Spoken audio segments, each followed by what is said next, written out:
Before this video starts, thank you to everyone for the continued support I've been getting on these videos. This started out as just a passion project, so your support means a lot to me. But before we get into season 4, let's recap season 3. So at the beginning of season 3, Emma met her dad, and Emma's mom, who was pregnant at the time, was keeping Emma's dad away because he was mentally ill after an accident that happened on DEGRASSI High. We also get introduced to the Manny, Craig, and Ashley storyline, and that goes terribly south. After Craig cheats on Ashley with Manny, and everything comes out during their winter performance, and not only that, Craig got Manny pregnant, and for some reason, he thought he was mature and responsible enough to raise a child while in high school, but Manny ends up going to the clinic with her mother. Sean becomes a bad boy and breaks up with Emma, gets together with Ellie, and Ellie has some trauma with her mother being an alcoholic, but after Sean gets Section 8, he and her move in together. Jimmy and Hazel are together, Paige and Spinner are a thing now, and Marco is starting to become more comfortable in his own skin and is dating Dylan. And lastly, Terry. Terry is currently in a coma after her ex-boyfriend Rick got violent with her, and she's still in the hospital as of the end of season 3. And now, with all that being said, let's watch some DEGRASSI. Season 4 starts with a two-parter titled Ghost in the Machine. And the first scene we get is Spinner getting a new car. He calls the Love Mobile. That's what this is. It's our Love Mobile. You're calling me a dork? Hey, you don't own that quite yet. $2,700 for 386 miserable hours of waiting tables. Congratulations. But of course, this wouldn't be DEGRASSI if everything was going smoothly. Some slow jams of love. Breath spray for you. Holy crap on a stick. Oh my god, I told you were speeding. What do I do?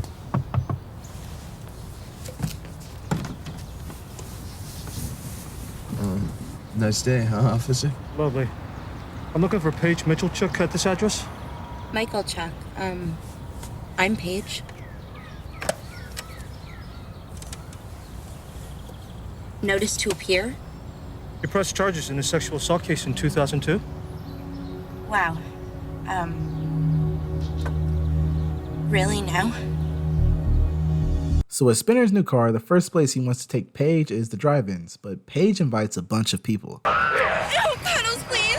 I hate zombie movies, didn't I tell you? Well, they're totally devouring that chick. Gross. What? I can't even see. Okay, well, it's more than we shorties could see if we were stuck behind you, BB. Yeah, but it's my car. Okay, enough with the creepy undead wrestlers. Who needs more corn? This movie sure doesn't. Yeah, I'll come with you. You guys need anything, keep up your energy or fluids? Guys? All these people constantly being around is getting to Spinner, so he has a word with Paige. We're always with 3,000 people, and if we're not, you invite them. Dylan's moving and Marco's his boyfriend. They have to be here. We're never alone, okay? You make me feel like some kind of leopard. Leper. The word is leper. I'm sorry. Okay, I'm sorry. It won't always be like this. Really? It'll change. Once that stupid trial is finally over. Promise. But when Dylan sends Paige on a mission to grab a pizza, the worst happens. JR Business. New rad. I don't think so. Dean! Light flywheel, double friction clutch. And these high-core Excel wires. Serious stuff. Hey! Don't. Wait, Paige. I'm not stalking you. We're in a public park. There's people everywhere. Can we talk? Just 1 minute? So, court, huh? I'm not supposed to talk to you. It's gonna be really horrible going through it all. Your parents hearing the details. My girlfriend, your boyfriend. It was a really long time ago. I'm sorry. I should have listened to you. It's a huge mistake. If I could go back, Do you have a point? why go through this? You could tell them you don't want to testify. Skip it. It'd be that easy. They'd have to drop the case.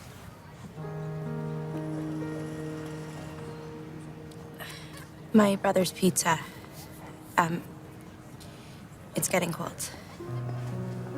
Okay, but you'll think about it, right? I mean, maybe we never see each other again. You could forget.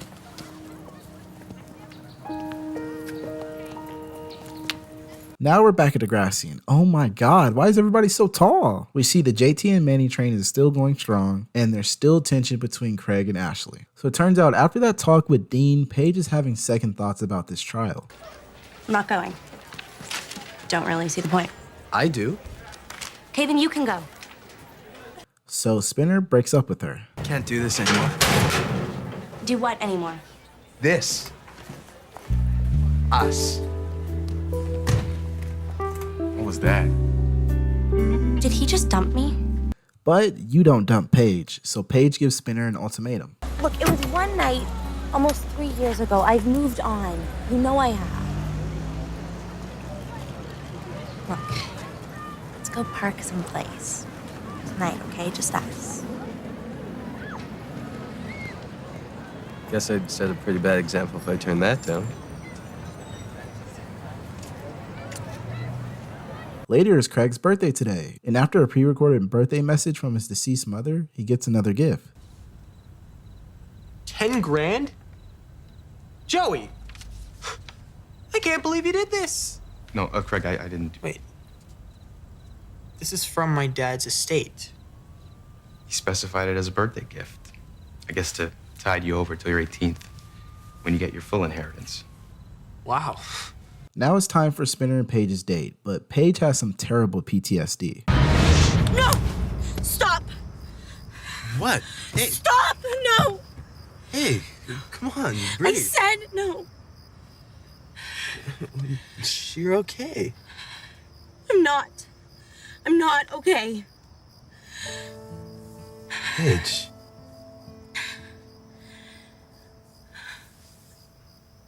I have to do it. I have to go. I'll go with you. Now back at DEGRASSI, Ashley is finally talking to Craig. I was hoping we could be friends, but as soon as I saw you... You got sucked into some bizarro last year. Time warp? Yeah. So, good birthday? Also weird. Weird good? Well, my freak of a dad left me this check for 10 grand in his will. Are you serious? Yeah, the guy's half eaten by worms and he's still trying to buy me. It's pathetic. Hey, your dad owes you. Maybe he was just trying to make it up a little. Well, Joey gave me this lecture about investing it for my future. Blah, blah, blah. But I'm gonna rip the check up. I don't want it. Do you have any idea how much fun you could have with that much money? Now it's time for the trial, and Spinner, Paige, and Paige's mom are ready to take this fucker Dean down. But Paige doesn't want Spinner there. I hate that guy. You should go home, Spin. I don't want you hearing all this. I know what happened. Not the details. When you hear them, picture it. It'll keep playing on the VCR in your head. Rewind, pause, play, rewind, pause. You can't stop it. You'll dump me, and I'll die alone with my 6 cats. Paige, I'll never dump you. Hello, you did it yesterday. Yeah, but that was a test. Can't dump a girl as cool as you, and you just being here doing this, it's amazingly cool. During the trial, Paige is pressed with some difficult questions. Now the jury is ready for their final verdict. It's good that she's ready for the verdict already, right? Sure, yeah. It's good that she's ready for the verdict already, right? Sure, yeah, sure. It is.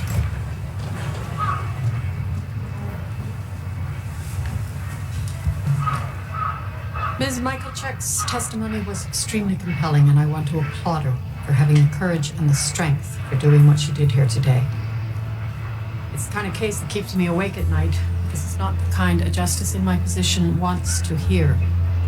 Given that there are no eyewitnesses and no physical evidence, I have no choice but to find the defendant not guilty. Mr. Walton, you are free to go.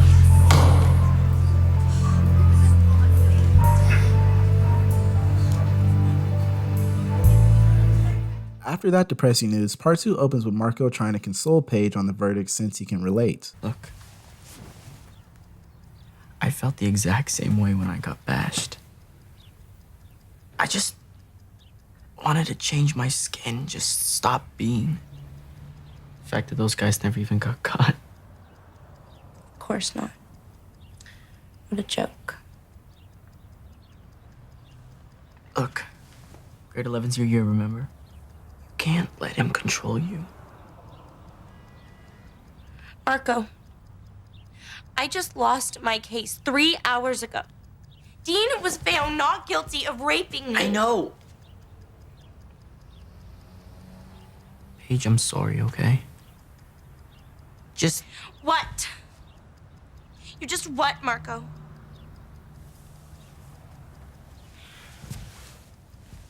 I'll be down in a minute.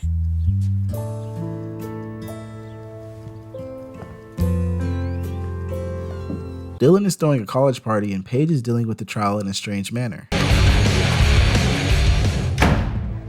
I did make you jealous. Okay, put me in traction for asking whatever. But what the hell is going on with you? Wow, you're so tough. What are you doing? What do you mean? Paige. What? I'm easy. Everyone knows it. The judge, my mother. Now you. Like Dean, you just get me alone, do whatever you want. No one will stop you. What? You don't want me? Not right now, no. Because Dean got there first. You have to let that go. You want me to just let it go? Like someone was rude or stole my seat at lunch? No, that's not what I want my girlfriend back, okay? I want Paige back. You don't even know her. That's stupid. The truth? Paige went upstairs that night. She never came back. You know what I would really like? If I never had to see your idiotic face again. Okay, how about that?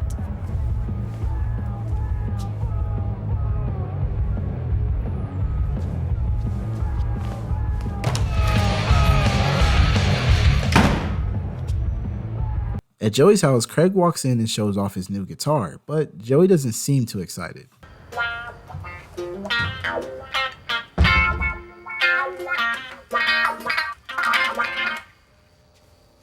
Hey, got a little ways to go till I sound like $4 grand. A little bit. Craig. Craig! I was thinking maybe you could help out with a little rent for the mortgage.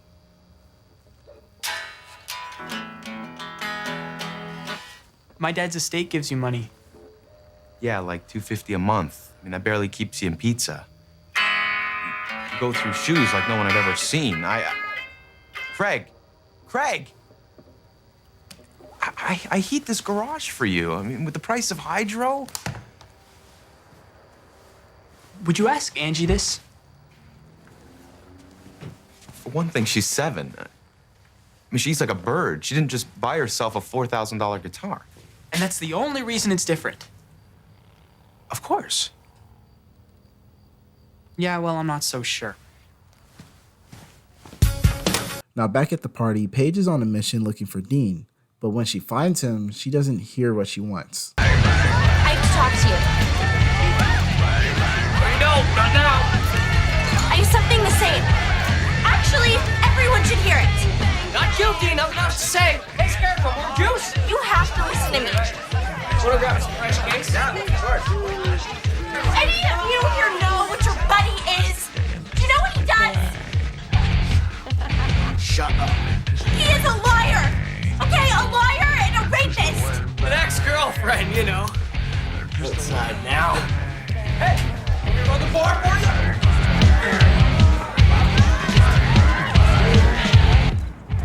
Don't get it. I was 15. I don't recommend you do that again. I am trying to get into that fraternity. This was my life. You raped me. Yeah. You admit it? Just like that? I figure I must have done something wrong if you keep punishing me. You didn't say that in court. Well, must have done something right, too, if you keep coming back like this. I'm not coming back. Can't blame you for wanting some more of this. Excuse me?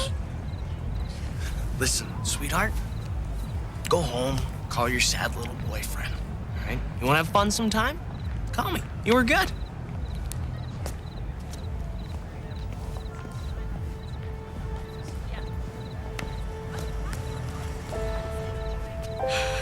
Now, filled with rage, Paige does this.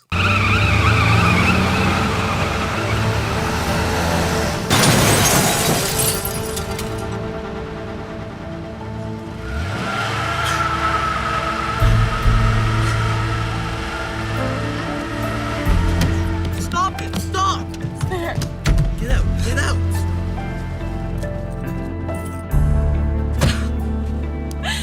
Spinner. Wow. Go home. I didn't Just get in the cab and go home! Go!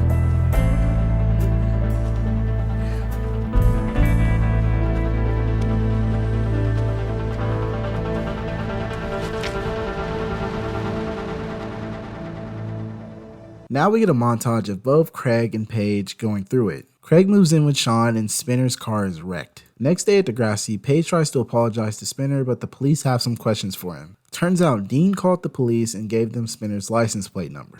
I told them I did it. No. You've been through enough, okay? I saw you go through enough. You're safe, I just wanted to tell you. Time's up. Your mother's here. Bye, Paige.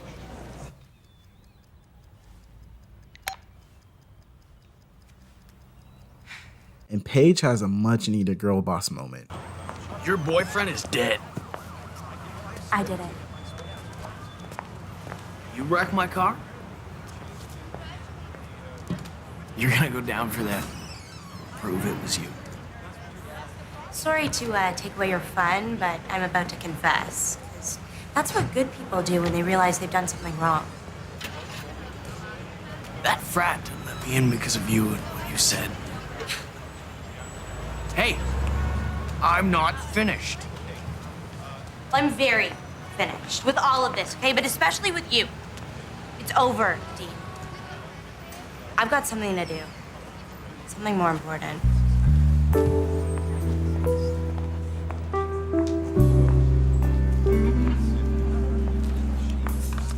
Hi. I'm here about something that happened last night. And turns out, Joey wasn't begging Craig for money, but I might lose my business.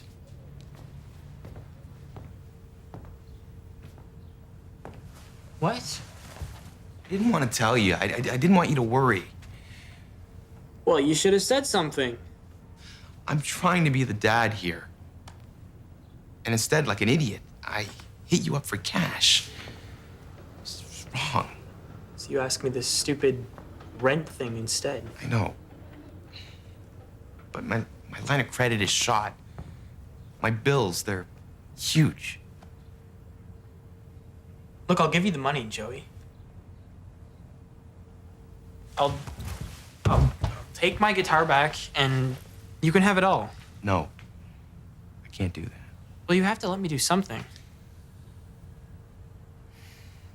Look, I know you want to be a big rock star someday. But if you needed it, I'd like the dealership to be there for you.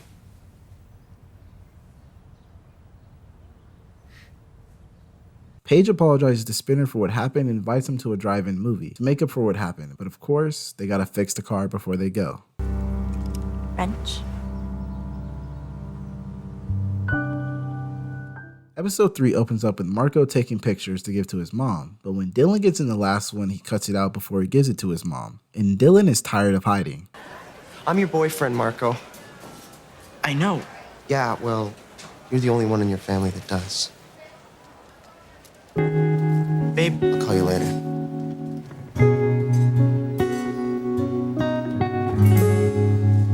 Back at DEGRASSI, Marco can't reach Dylan and tries asking Paige about what happened, but Paige is interrupted by our new recurring cast member, Alex. Little tantrum, and then... Ow! prostrate much? Try looking where you're walking. Ice patches, bottomless pits, dog crap, and Alex. Pedestrian hazards to avoid. Nice shirt. Hate to bloody it. Nice attitude. Hate to deflate it by reminding you that you're a loser. Really, who decided that? Everybody. Majority rules on these matters, sweetie. And Emma and Chris reconcile about what happened over the summer. Later, Alex declares war on Marco for his spot as class president. And somebody, please get this nigga Chris a haircut. God damn. Excuse me. So Liberty starts talking to Chris and plans a date with him. And Marco and Dylan's relationship is officially over. But where one flame dies, another one is sure to burn anew. Now at Marco's house, Marco is going through it and his mom notices something wrong. Marco, what's wrong? The fact that I'm gonna have to eventually deliver said speech. Marco. Relationship stuff, Ma. I met this person last year and, well, look, people break up. I'll be fine. It's not a big deal. I didn't know you had a I girlfriend. don't.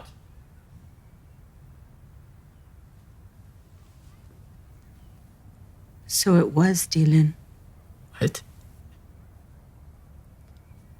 Dylan's my friend, Ma. I'm not gay.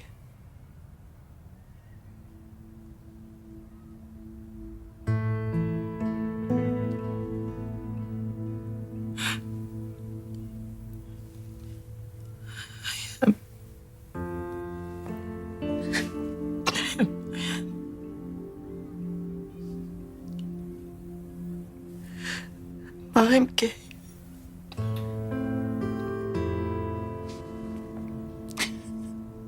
At DEGRASSI, Marco is putting up posters and tells Paige about what happened last night. But Alex steps in and gives him her 2 cents about his campaign. Hey, what are you doing? Most you can spend on your campaign's $40. They were for free. His dad is... Doesn't matter, unfair advantage. Look, why are you doing this? Because you're running. And because I can. Nobody's gonna vote for you, okay? Nobody. Not yet. Not ever, unless they open up votes to high school dropouts or your parole officer. We'll see. We'll ask the crowd tomorrow at the assembly, see what they say. Who'd you rather vote for? The freak? Or the queer? By the way, I'm the freak. Now at gym class, Emma is pushing herself on Chris mad hard, out of nowhere. I wonder why. Now Manny is all on board for the Chris-Emma resurgence, but Emma lets her know her true intentions. I didn't want him to go on a date. Because you're jealous. Of Liberty Van Zandt? Yeah. You're embarrassed? You wouldn't be? What are people gonna think of me if Chris goes out with Liberty next? That's the meanest thing I've ever heard you say. Damn, Emma, that's low. Now at Marco's house, he's talking to his mom because he's afraid Alex will expose him at DEGRASSI with his dad there. It's now election time and Alex is first up. Some pretty boy or girl wants to be president, and me? We. Sit out while they have their special dances or trips nobody can afford. So I say screw them. Screw student council. I say no dances, no trips, nothing. Not if it's gonna be just like last year. But take a chance and vote for me, it won't be like last year. I will make changes, where they count. So it's up to you, DEGRASSI. What are you gonna do? You gonna vote for the freak?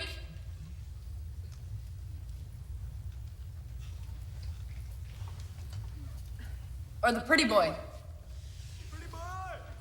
Because you'll have more fun with the freak.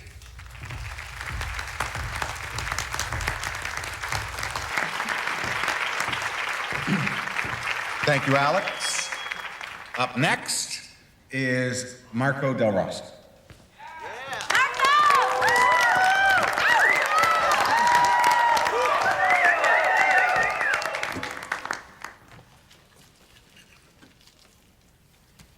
Look, she's right.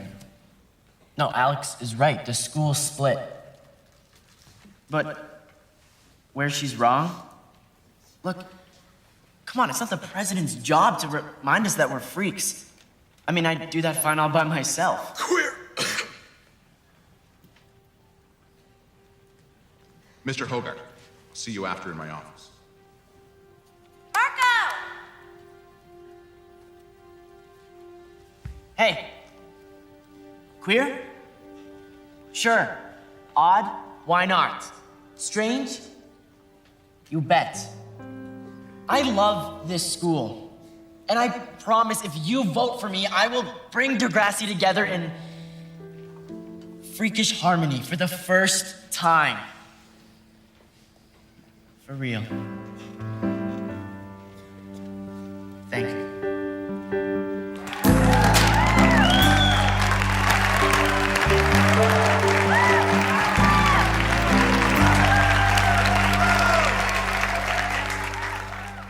After the election, Marco wins, but he decides to let bygones be bygones, and Alex is Marco's vice president. But before everything is said and done, Marco has a word with his father. I won. Let's leave it at that. I still think you could have used more posters. Marco, at the boy, what he called out, what you answered back, what is that?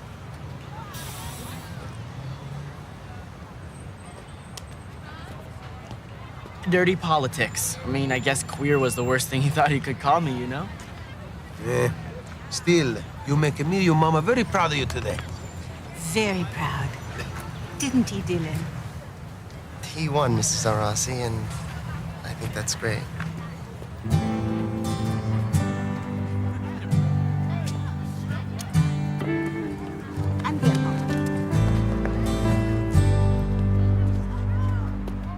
So episode 4 opens up with a not-so-fan favorite making his return to DEGRASSI, Rick. At Liberty's house, she's throwing a hot tub party, and after Liberty's little brother sets up a makeshift diving board, JT decides to go first. But this happens.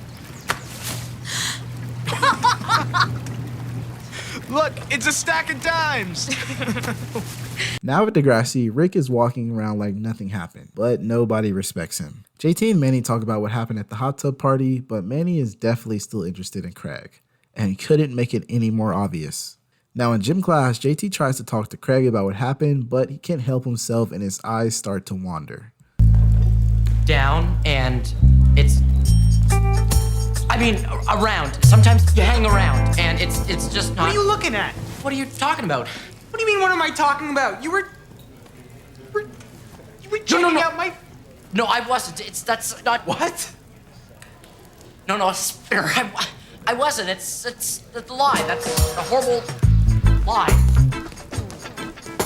Rick is trying to be cool with Paige, but Paige isn't going for it and hides in the bathroom.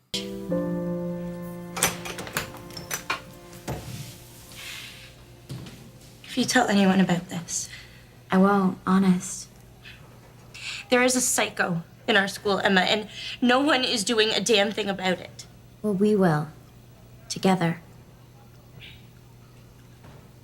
Okay. But I'm not so good at this whole protest thing. That's okay, because I am. Just don't call me Cause Girl, okay? So, Emma, what are you doing now? I was gonna go home. After you have a green tea frappe with me at the dock. Gotta go sip a frap with Paige. Have fun in your hot tub. Now Emma is tapped in with the cool kids, but Rick comes by the dot, and Emma is a badass this season. Okay, I fuck with this Emma, okay. We don't want you at DEGRASSI. I have a right to an education. Look. What I did to Terry last year was horrible. But I'm getting therapy. I've changed. I don't care. Find another school, Rick, or you'll be sorry. Is that a threat?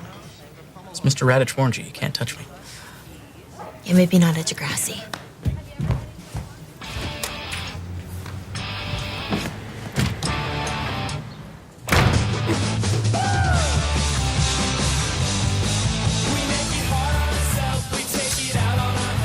Meanwhile, JT still has a little problem, and Liberty's little bro has the perfect solution. A penis pump? How'd you buy this? Well, I didn't. Gunther von Eisenstadt did. Take it out. Well, not out here.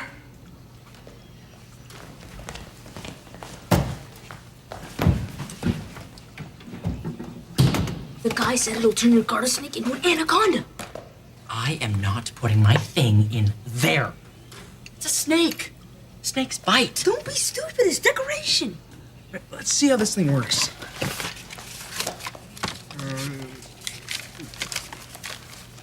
Step 1.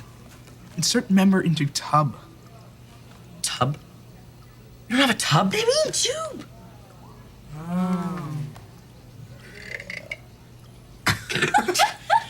Okay.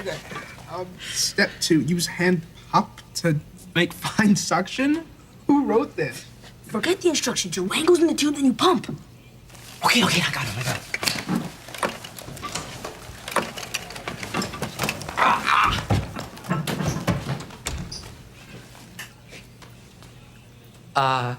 Craig. You don't have to explain. Really.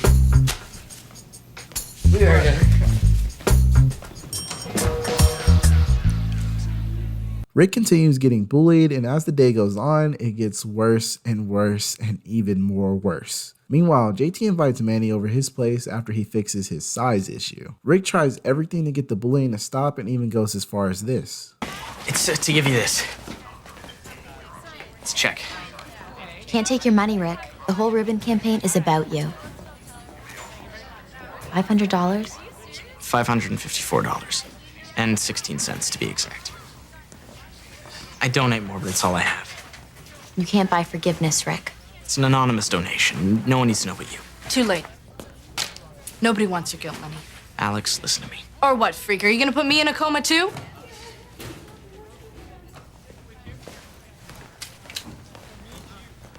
Alex, can I have the check, please?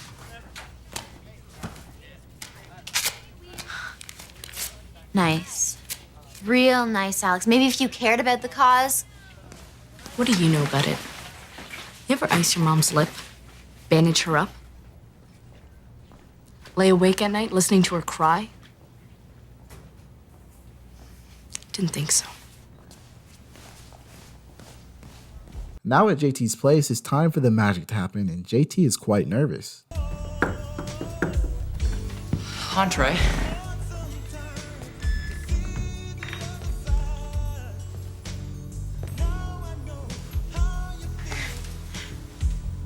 What happened in here? Oh, nothing. I just made it a little cozier.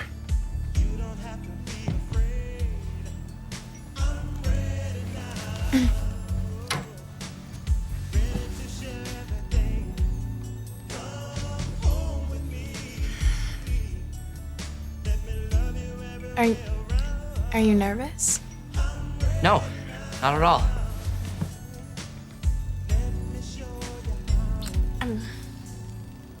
Your lips are kind of sweaty. Oh, sorry.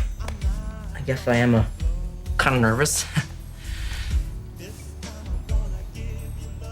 I have to go to the bathroom. Oh, all right. Well, no rush. I guess I could use a minute to freshen up.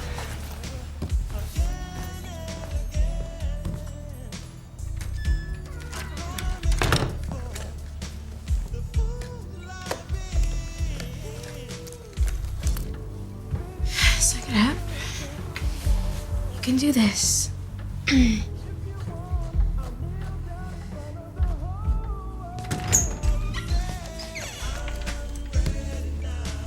Oh, I can explain.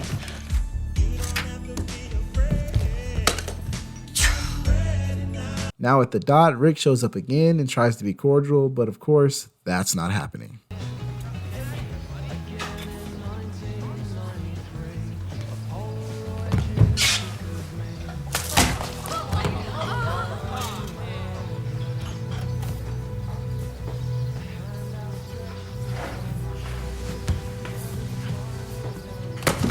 That's it. It's on.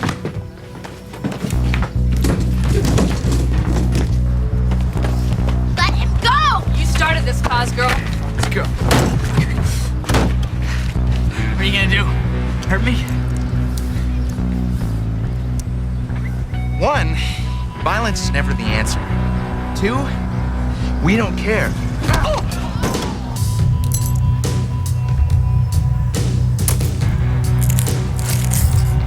Oops.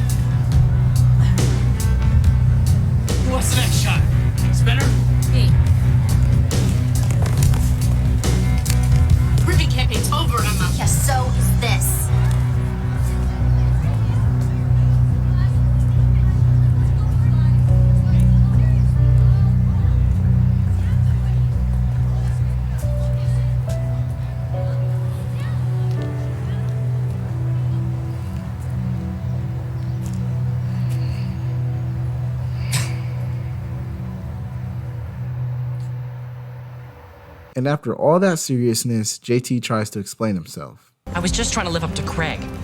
What? I saw him in the locker room, naked. And it became obvious to me that he has something that I don't. You know what, JT? Craig does have something you don't. Maturity. And I don't mean his size. I mean the way he acts. You're always farting and joking around. Well, I'm sorry. Just give me another chance, okay? I can change. No, JT, I'm sorry. It's over.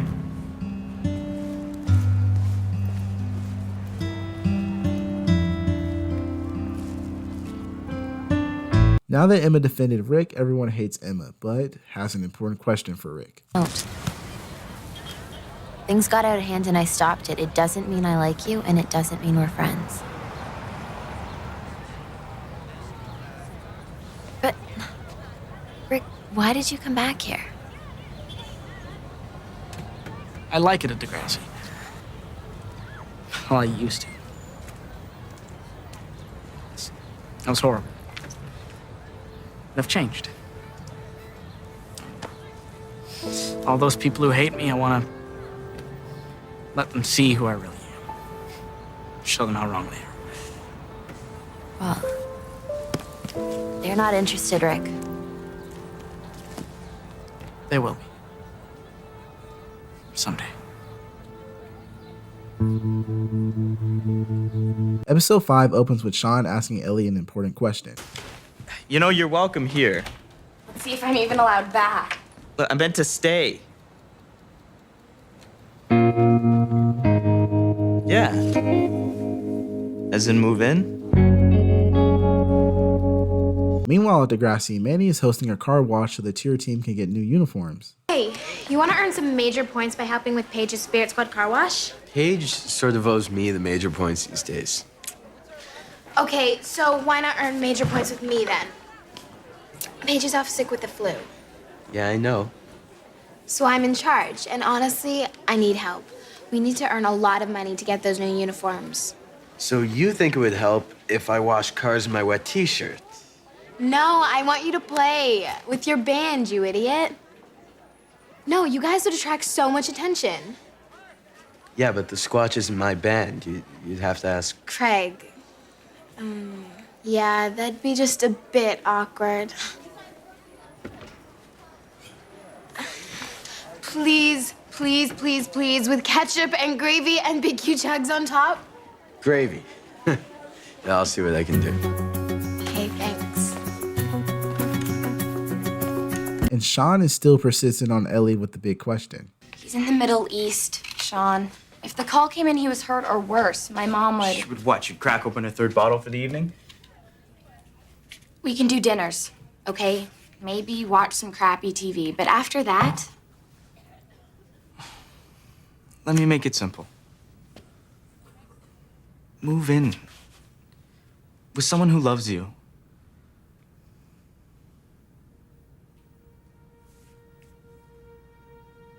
I'm sorry.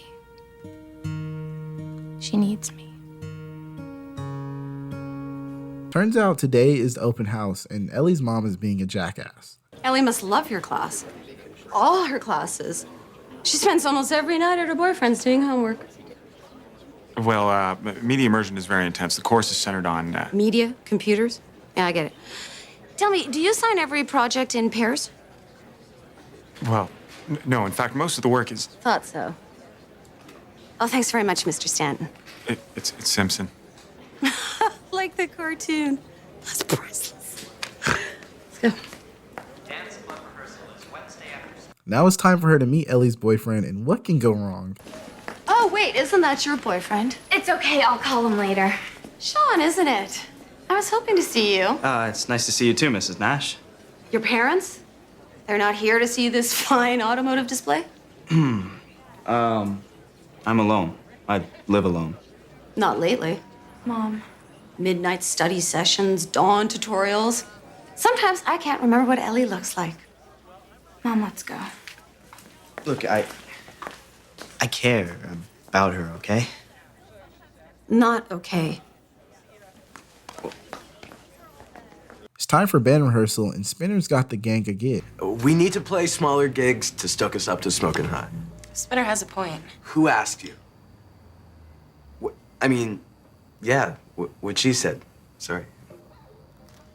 All right, well, I guess we could put a little more pressure on ourselves. Yes, like, that's why I booked us for the school spirit squad car wash this weekend. What? Whoa, Spin, we're not ready. Dude, it's a car wash. We're not opening for Kid Elric at the Dome. All right, well, we'll take it to a vote. All for the gig? All against? Okay, well, 3-2 majority rules. Man, you'll be stoked. Manny? Speaking of smoking hot. And Ellie's mom made a huge mistake.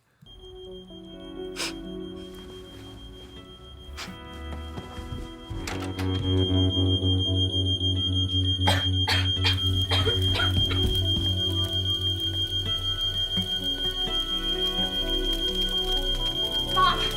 Mom, get up! Get up!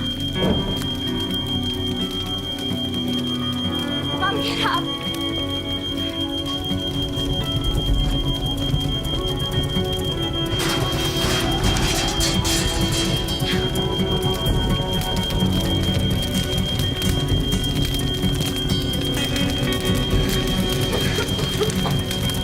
Mom, get up! Mom! Mom!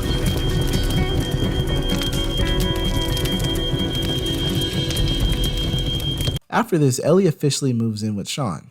Car wash time, and we get introduced to the new girl, Darcy. And it seems the car wash is a success. So successful, Craig seems pretty distracted. And even Rick pulls up. What are you doing here? Helping out my fellow students. What's your problem, psycho? My mother wants the car washed. Okay. Well, unless you want to wash, I bounce.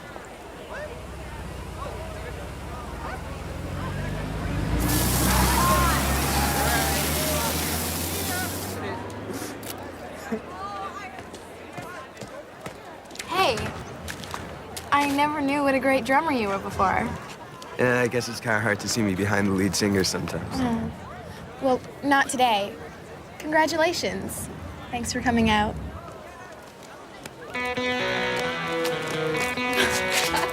That's how you repay me? I owe. Oh, so I'm sorry. You totally saved my butt.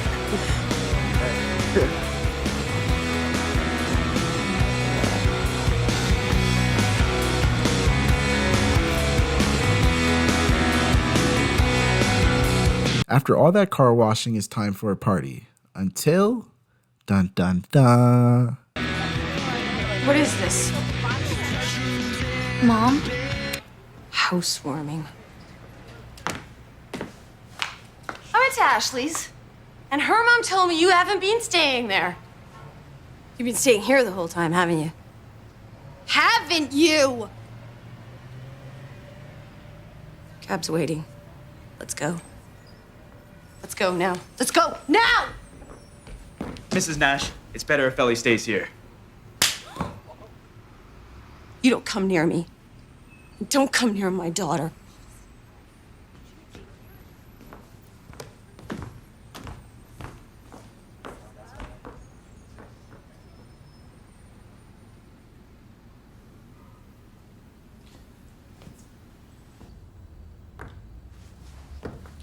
This was a blessing. Only a blessing. Old furniture, grimy paint. We can start from scratch. Hey, what do you think? How about a periwinkle blue in here? Mom, you slapped my boyfriend. Ellie, that boy's no good for you. I know you think it'll be hard, that you love him. I know what's best. Eleanor, stop doing that.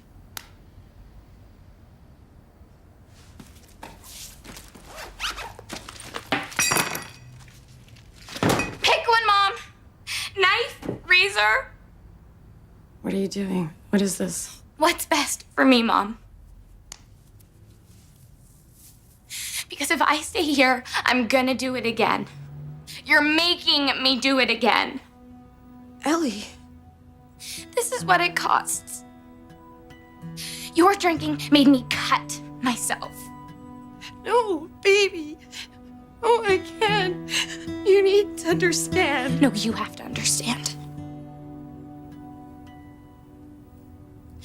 Why I can't keep living with you. No. Oh, God. Oh.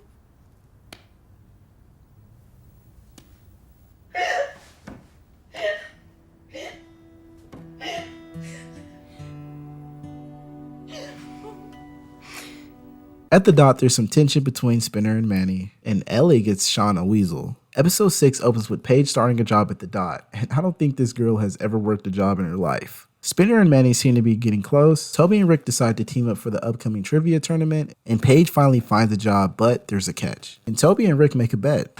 What kind of challenge? Loser buys the dice, winner gets them. Whoever can manage a kiss from any girl on that list before last bell. Narrow it down to Emma, and we're on. Paige needs that job badly, and even goes as far as asking Alex for a reference. And Toby and Rick's game gets quite interesting. What do you want, Toby? We've got this game going. It's kind of scavenger hunt-ish. If I get a kiss, I win. Ha! I win, which means you lose. You are a loser. Nice way to follow my lead, Toby. Just so you're not lonely. It's a tie, because the game was supposed to end in 3, 2, 1. Which means that tomorrow, to break the tie, we need a new game. Not as interesting as this, though. Rule is you get fired, you don't pop by. Another rule? Love clutches are banned with girls who aren't me. It's a hug. Nearness comes in varying degrees. Come here. Come on. This is a hug. Oh, sunburned Paige. Now this. Paige! All you have to do is tell me that it was nothing, baby. Spinner. I have to get back to work.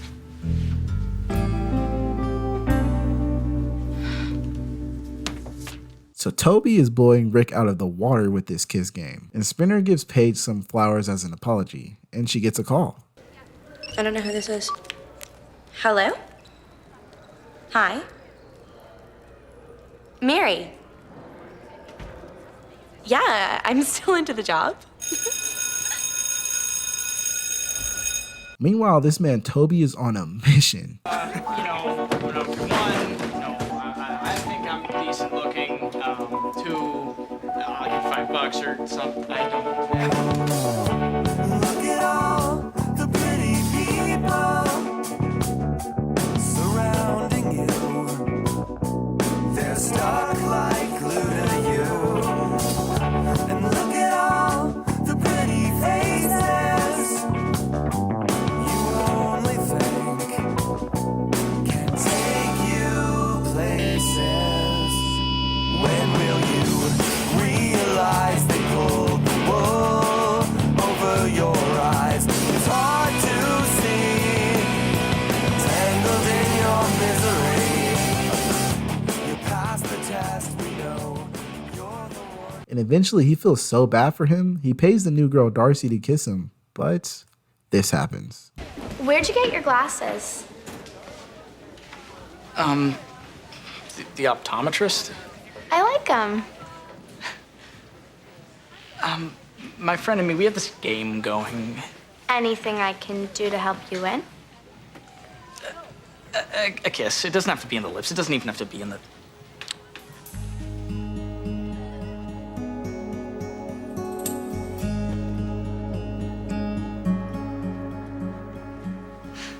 Now Hazel is trying to give Paige some girl advice, but she's not listening. And Spinner is taking full advantage of the situation Paige is in. What are you doing? Well, I'm here to support you in your first shift wearing man-made fibers. And I want a large popcorn.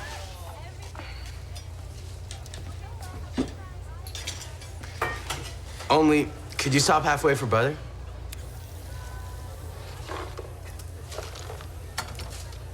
Little more. Just a bit more. Any more and you'll get grease stains on your pants, honeybee. Okay, so a quarter more popcorn.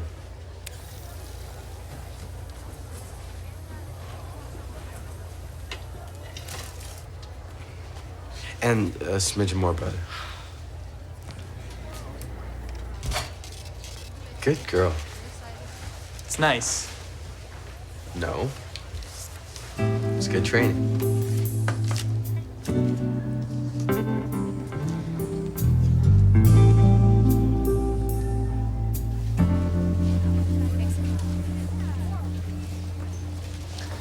I want to check to see if I cleaned the nacho sludge thingy right.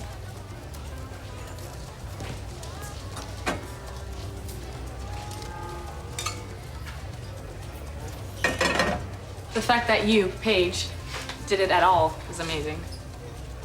No worse than clearing my brother's hair out of the bathtub. Thanks. Thought we hired you, not your boyfriend. Real sweet guy. The jerk you just experienced is usually a little less of a jerk. Not that I'd ever admit this, but I used to be scared of you. Please, I'm so not scary. No. You're a coward and a suck. Because if my boyfriend showed up here and treated me that way, I'd be shopping for a new boyfriend.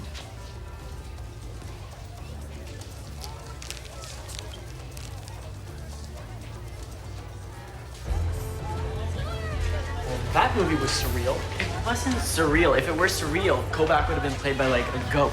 Okay, tell me again, why did Kovac kill that guy? What do you think? Jealousy. I knew Kovac reminded me of someone. What's that? Nothing, man. Just a joke. Relax.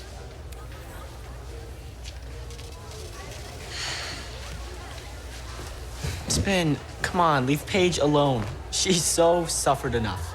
So, how's the rest of your shift going, my booty blossom? You really want to help? Give the girl who lost her license a ride home.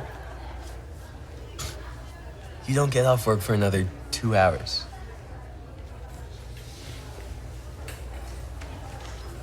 Oh, and there's so much to be jealous about, Spin. I mean, your charm, your way with women. You're crazy, man. Ooh, nice comeback, genius. That one better for you? Hey, bag of grossness coming through. No, you were always jealous of Manny and me. Yeah? Well, now you're jealous of Manny and me.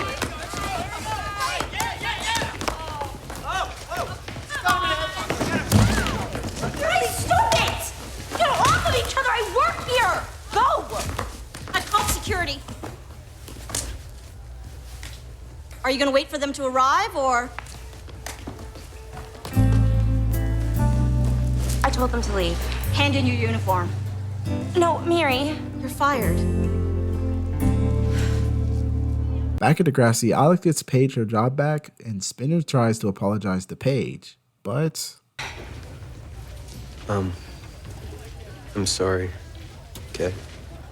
For getting me canned on my very first shift. No problem. Wait, you got fired? Don't worry, paycheck's safe. That's not all I care about. Right. There's always Manny. So that's it, huh? Gotta make me the bad guy. Put me back in my place. If anyone has been put in her place lately, it's me. Listen, I'm sorry about last night. Spinner, don't. Why are you so hung up on this? Because last night, you weren't fighting over me. Look, I'll figure out some kind of payment schedule or something. I've had enough of this. Paige. Spin. I've had enough of you.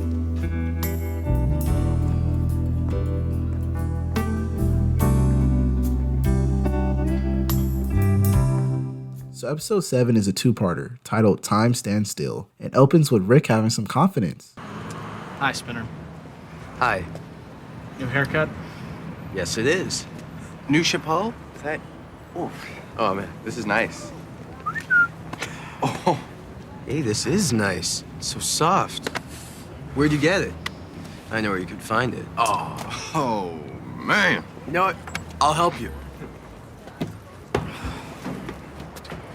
Oh, there. Is that it? Well, I hope you find it, along with maybe a little snack or something. Yeah. See you tomorrow, freak.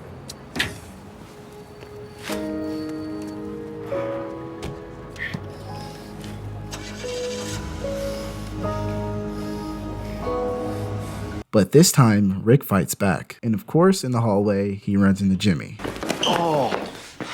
Look, you might want to watch where you're going, loser. I might want to watch where you're going, Neanderthal. What'd you just say? Morning, sir. I've got a hall pass. I'm good.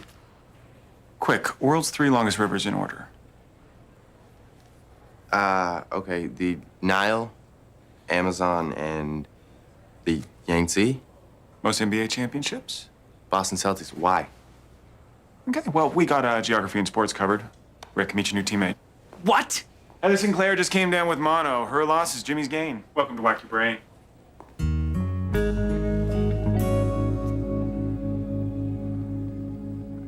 Back at the Jeremiah residence, Joey's trying to sell his house after his business starts to plummet and Craig has a fever. Once we cut back to DEGRASSI, it seems that Rick is planning on dropping out of the trivia competition. I'm quitting.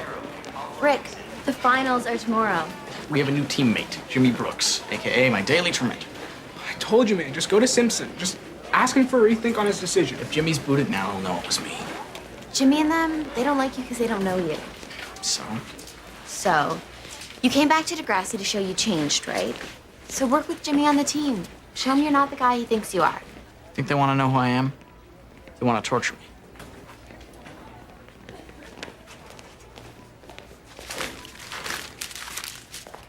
Rick, we need you on the team. So you need to do something.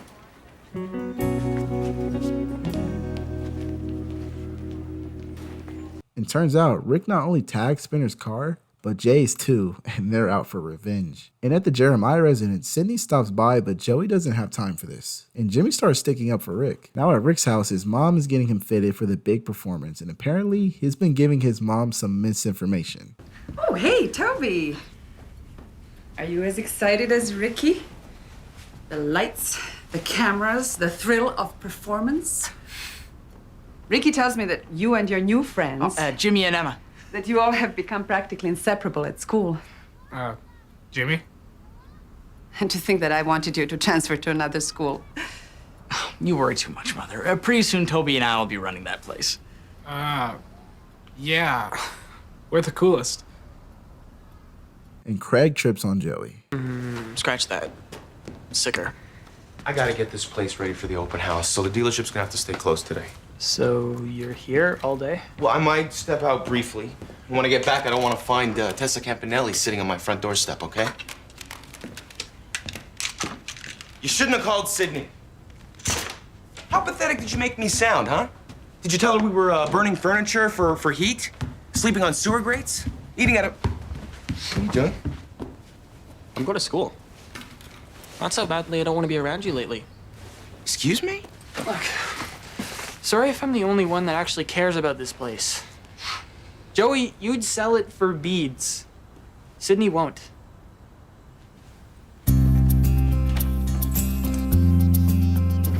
Now at DEGRASSI, it's time for the big trivia competition. DEGRASSI is doing pretty good. Name the first golfer to win the British and US Opens in the same year.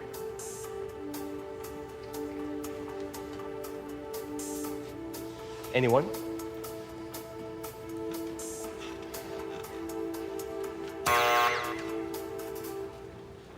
Bobby Jones? Tie game!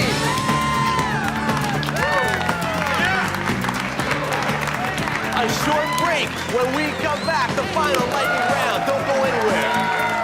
You're gonna take that, right? Yeah.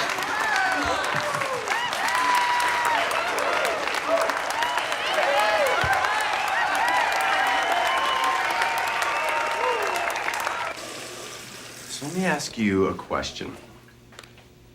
How did you become an encyclopedia? Yeah, I read a lot.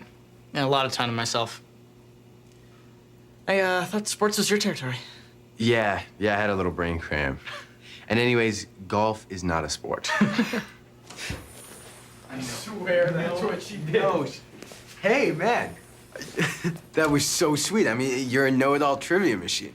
This competition is money in the bank with my boy right here. Nice. Are you doing the lightning round, buddy? Affirmative. It's probably better him than me, right?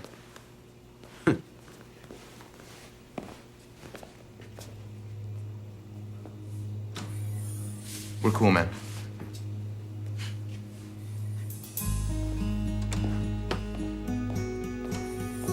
Better him than me? Yeah. All right. You are sure Alex can set this up? Dude, the best part about dating student council VP? Nobody asks questions. Joey becomes desperate and invites Sydney back to the house to sell it. And it's time for Rick to break the tiebreaker. DeGrassi, who's up? This is all for you. There's the score you have to beat. 30 seconds on the clock. Time begins. Now, the Confederation Bridge links Prince Edward Island with what Canadian province? New Brunswick. A minimum of how many games does it take to win a set in tennis? 7. What was the original home video game console introduced in 1972? Magnavox Odyssey. Sauron reigns over what territory? Mordor. Who spent 27 years in prison before being elected president of South Africa? Nelson Mandela. In what Robert Gold play does Sir Thomas More face a moral dilemma? A Man for All Seasons. Time! That's it! 50 points! DeGrassi wins! DeGrassi wins!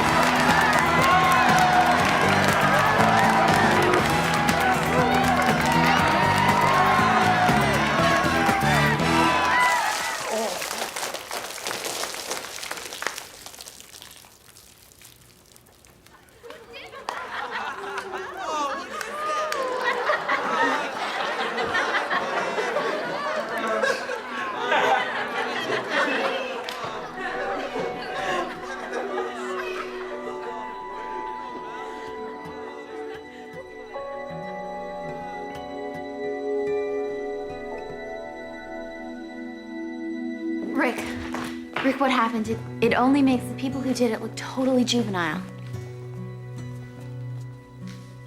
They ruined it, Emma. They're life ruiners. Everyone laughing. But nobody's ever gonna forget who won. Who is the smartest guy in the school, in the whole city?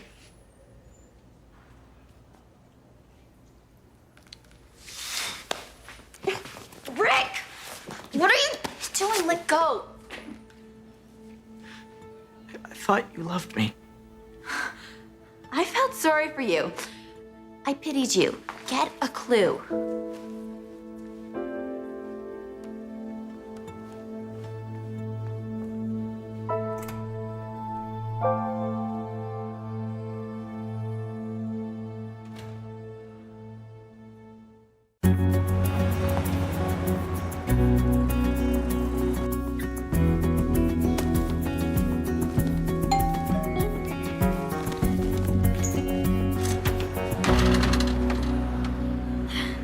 Around the world in just over 180 days. Caitlin!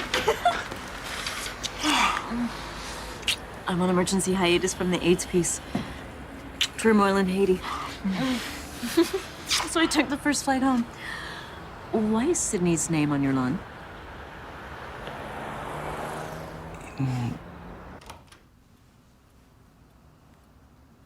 Mother? Father?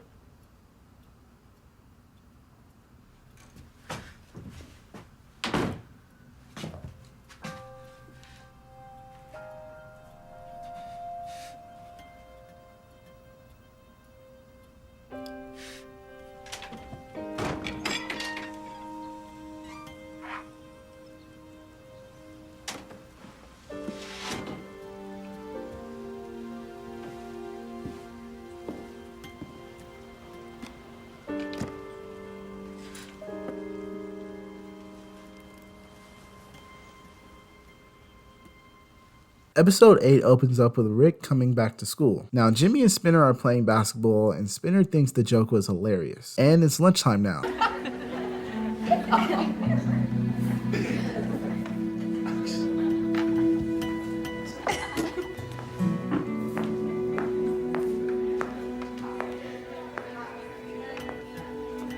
Look, I know we're not exactly best friends. But I wanted to say that I thought the whole paint and feathers job was sickening. It was really childish.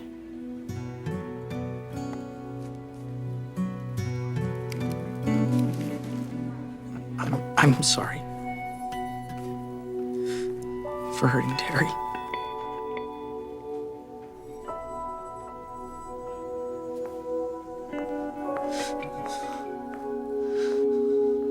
Thankfully, Rick is having second thoughts. Now, Caitlin and Sydney scheme a plan to buy Joey's house for him, and Rick is gathering his thoughts.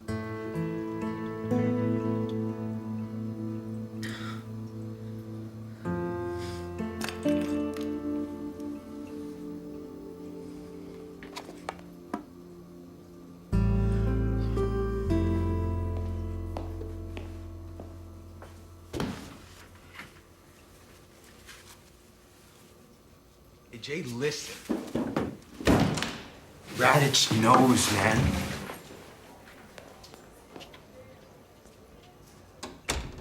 About Jimmy? Yeah, I'm surprised nobody's figured it out yet. Dude.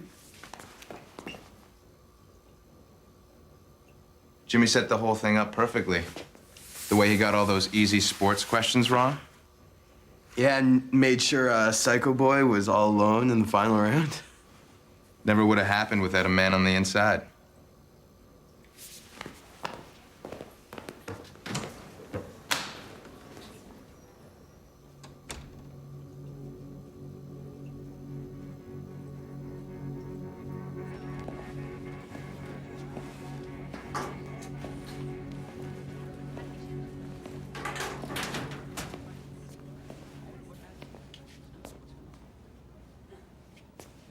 How you holding up? Good. That's good. Kind of surprised to see you this afternoon. Yeah, I bet you are. Look, I'm really sorry about everything, okay? And if those guys give you any more problems, I got your back. You stabbed me in the back. What? You set the whole thing up. Rick, come on, I defended you. Is that real? The whole time you pretended to be my friend. You made me do this.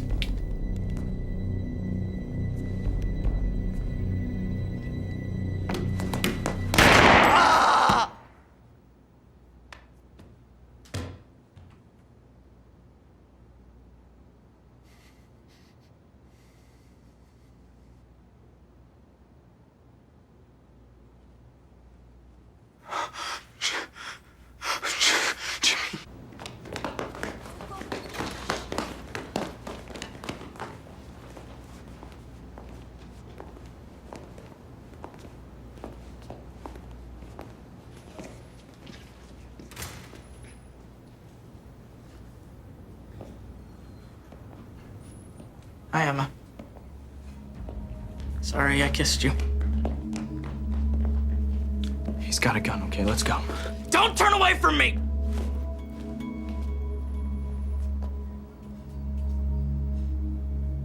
Glad I found you, Emma. You made my list. Rick, what are you doing? You flirted with me. I thought you liked me, but that was something else.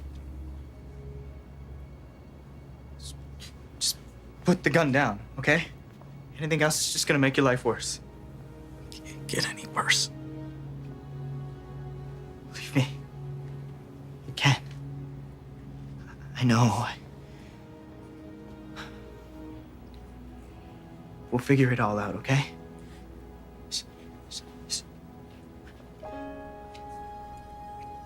Figure this all out. It's too late. No.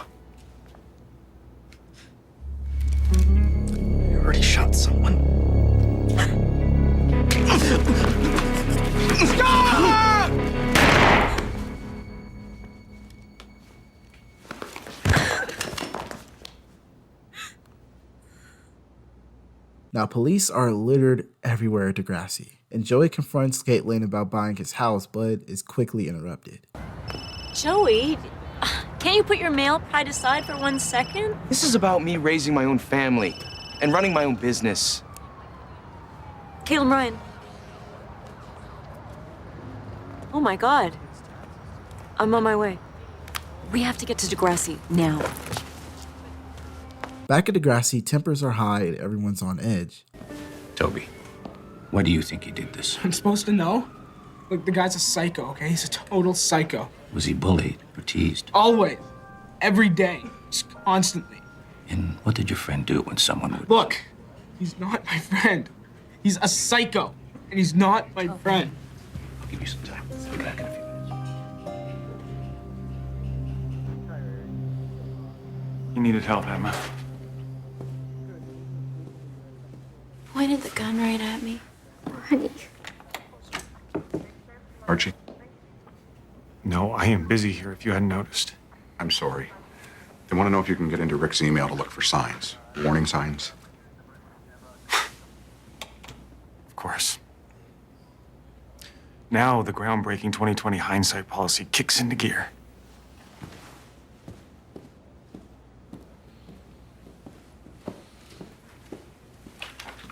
I have 700 students and a teaching staff that I'm responsible for every day. Don't get on my case because one kid overreacted to some spilled paint. Yeah, one kid who you've personally spoken to twice in the last 2 days. But did you listen? Of course I did. I bet you can't remember a word he said. This tragedy, Dana, could have been prevented if you Archie. hadn't... Can you two do this later?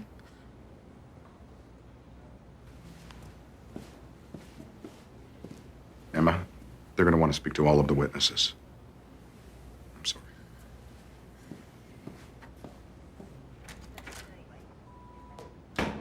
Apparently, none of the students know what's going on until Paige gets a phone call. Guys,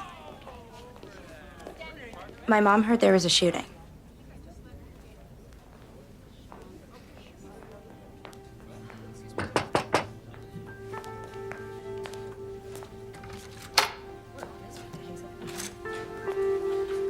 Hazel, could I see you in the hall?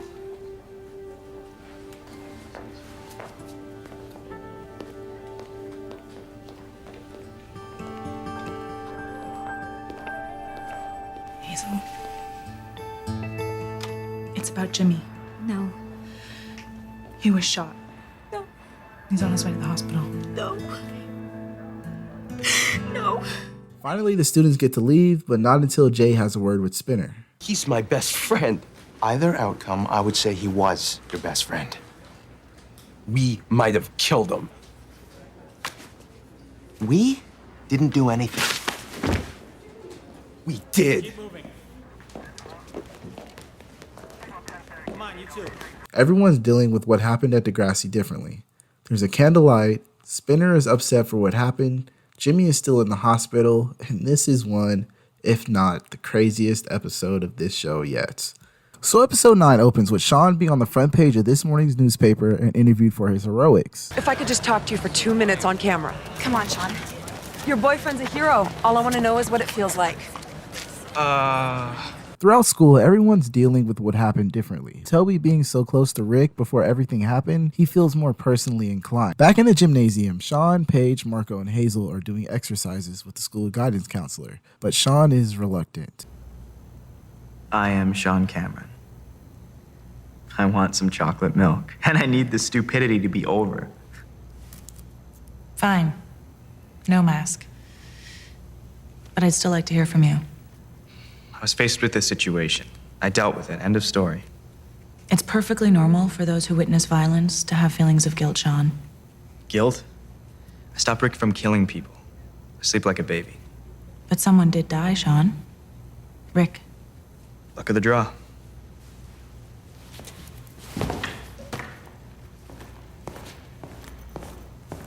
Mr. Simpson tries talking to Sean, but Sean is still emotionless about the whole thing until someone walks in. Sean, I never got to say you saved my life. You saved my life. Outside, Jay and Alex are grieving, but Jay is more concerned with her snitching than anything. Sean is rushed for an interview again, but they already have one from his mom. Well, Sean's had his share of problems, but nothing compared with this kid. So did it come as a surprise to you when you heard Sean was a hero? Well, he always was a strong boy, no fear.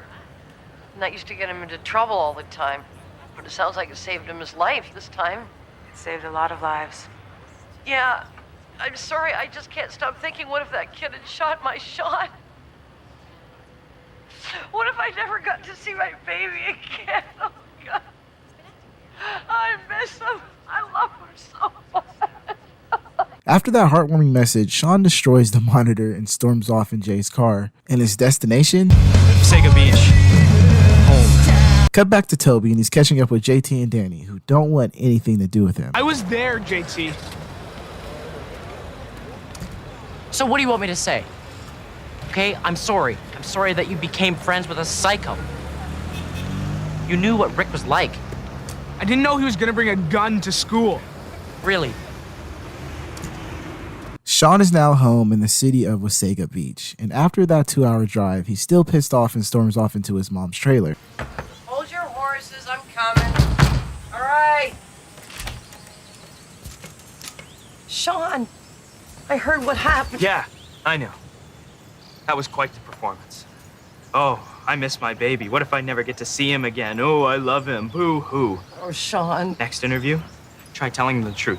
Like how you gave up on me, how you booted me out of your life. Just stop playing the poor abandoned mother role because nobody's buying it. Especially not me.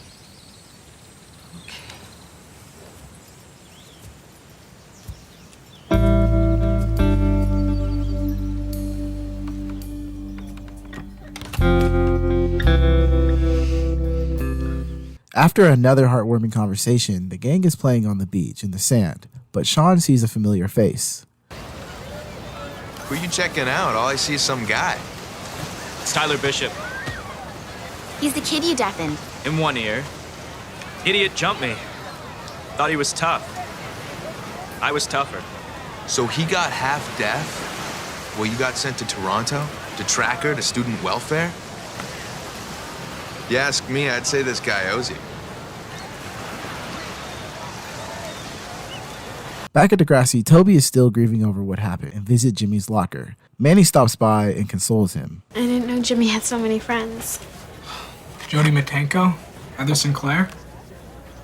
A lot of these are from strangers. Really? People who don't even know Jimmy care about him. My own friends won't talk to me.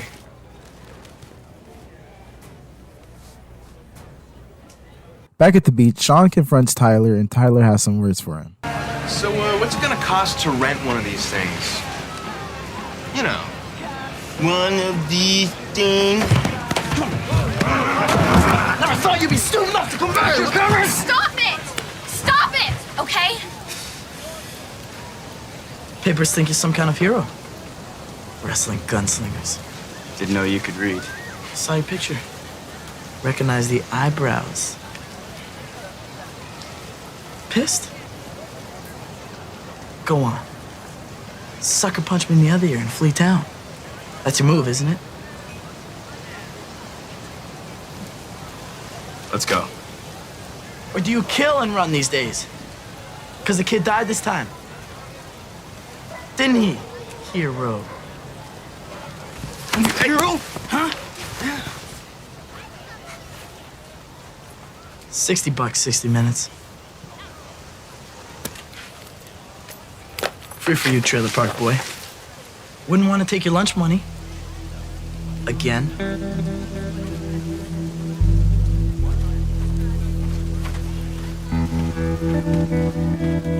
Sean is confronted by Ellie for why he's being so distant, and he lets it all out. Sean, What? your stories don't really mesh. So you believe him? I don't know what to believe, okay? I am trying to understand what you're going through, but you won't even talk to me. You want me to talk? Fine. When the gun went off, my hand was covered in warm liquid. I thought I pissed myself, but then I realized that I was drenched in Rick's blood. And then when he fell to... Sean. No. Sean! You're not doing this to me! Sean then jumps on the jet ski knowing damn well he doesn't know how to ride it and ends up wiping out, getting his life saved by none other than Tyler. Back at DEGRASSI, Manny confronts JT and Danny for abandoning Toby, but Manny lets JT have it. Toby's a geek. He always has been. Okay, you outgeek them all, James Tiberius York. But Toby was always there for you. Tiberius is a family name, all right? If you hadn't ditched him for Webster here, he would have never hooked up with Rick. And you're lecturing me on ditching people. Now I remember why we broke up. You just can't be the bigger man. Sean expresses to Emma his regret for all the pain he put her through. Emma accepts, but Sean has one more stop he needs to make. Door! You got legs, don't you? Jeez.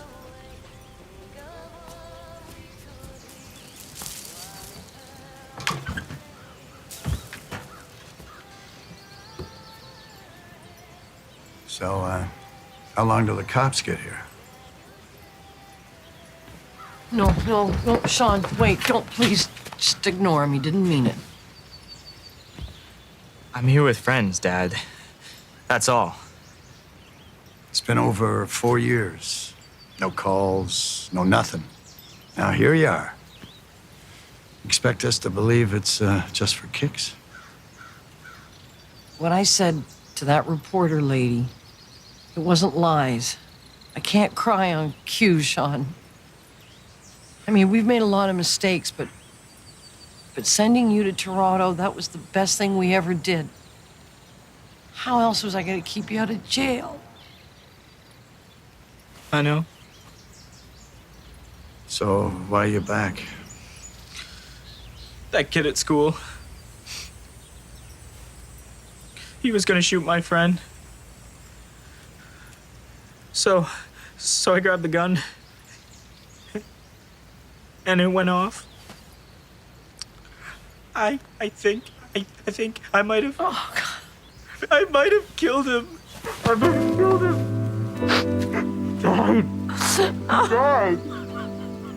He died. It's okay, kid. It's all right. You're home. We got you.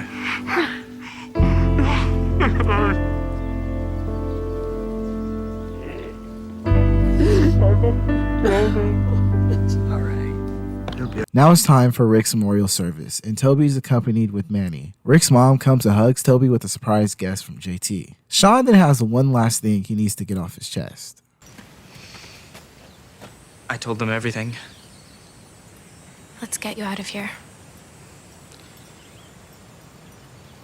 Ellie, look, I don't know how. You're staying, aren't you? Sean, please. I love you. I love you too. But, Ellie. Well, when are you coming back?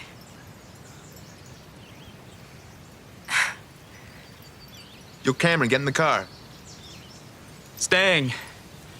I'm staying. Look, for the first time in my life, I need to be here with my parents to deal. You sure about this? Okay, man. See ya.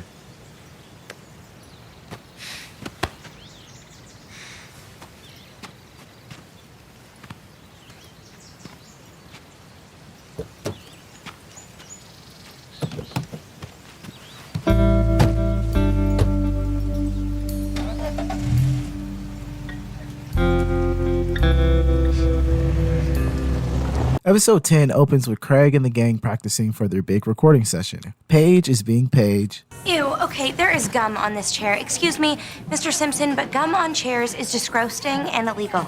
Just find another seat, Paige. It's not the end of the world.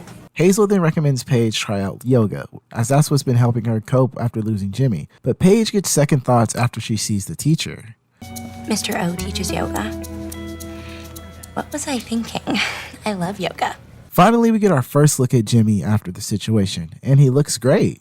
But Craig is more concerned with what song to play. Rehearsals, advising stuff. Okay. Is that what you're calling it these days? No. There's nothing going on with me and Ash. We're friends. Okay, look. I may be crippled, man, but I'm not blind. Don't. You're not crippled, okay? I guess I won't be for long. Just like I imagine that you and Ashley won't just be friends for long either. What, did you get brain damage too? Ashley and I are not gonna happen again. Whatever. Whatever. It's yoga time, and Paige isn't the only one interested in Mr. O. Doesn't Mr. O look oh so fetching in his yoga pants? Fetching is for dogs, and Mr. Oleander is not a dog. Excellent, Paige. Good. Breathe. How does that feel? Amazing. Extra points for smiling. He was flirting with me. He's a teacher. Student teacher, hello. Back at rehearsal, Craig and Ashley are rehearsing their new song, and Spinner invites Manny. Hey, guys. Sorry I'm late. Spinner, we've been here an hour. You want to sit on the chair thing? Thanks, Sticks. Who's Sticks, and why is she here? I'm Sticks, okay?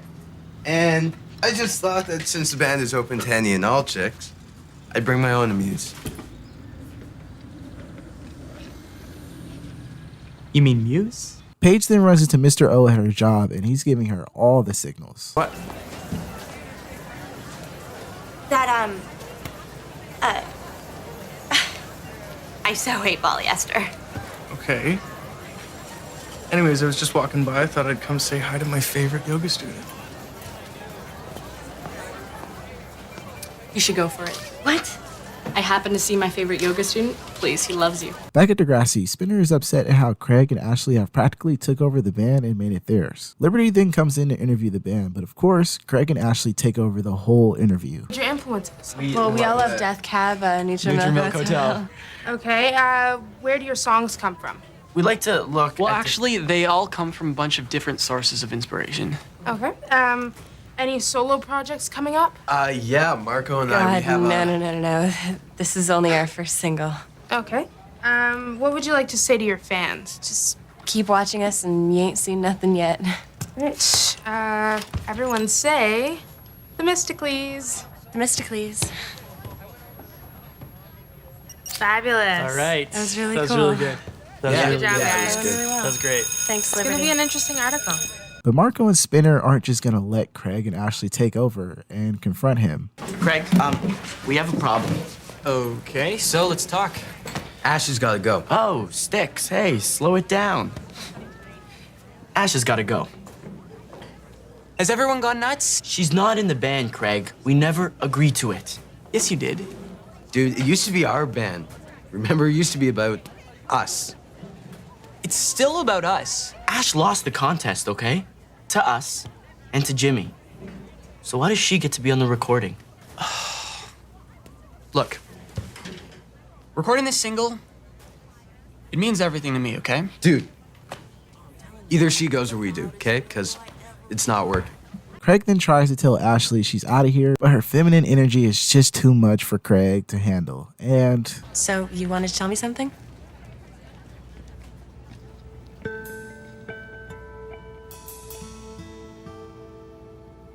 back at yoga class, Mr. O is giving Paige no attention, and that pisses her off. Hazel is being a good friend, telling her she shouldn't be messing with older guys because of what happened the last time, but Paige just can't help herself. Ashley then tells Ellie about what happened with her and Craig, and Ellie is telling her she shouldn't be messing with Craig because of what happened the last time, but Ashley just can't help herself.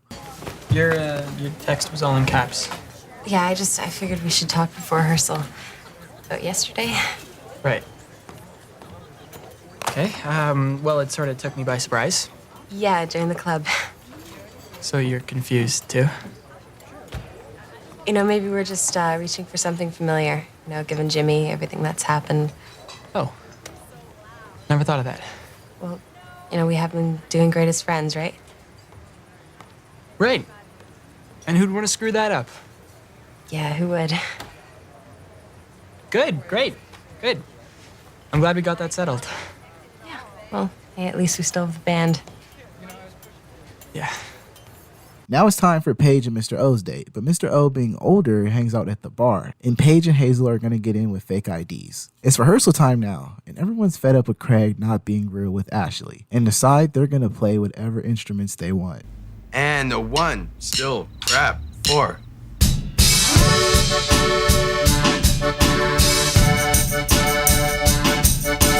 I don't know if you'll forgive me for being so blind to how you felt. Don't ask me why you couldn't see. Hey, the song wasn't that bad. Back at the bar, the ladies have made it in, and Paige greets Mr. O, but finds out something shocking. Oh, I never thought I'd see you in here. Paige, hey. You know this bar, right? Yeah, I love this place. Can I sit down? Can I buy you a drink? Hey, Manny. Hey, Paige, I want you to meet someone. This is Charlie, my girlfriend. Oh. Paige is a student of mine. Oh, that's so sweet. I think she's kind of crushing on you, Maddie. I'll have a red wine and Shirley Temple for the kid here. It's a school night. It's now time for the gang to record, and Craig isn't too hyped with the new changes. Neither is Ashley. I'm sorry. I don't mean to be a diva, but are we really gonna record like this? Well, what do you mean, Your Highness? With the accordion and the tambourine, Craig?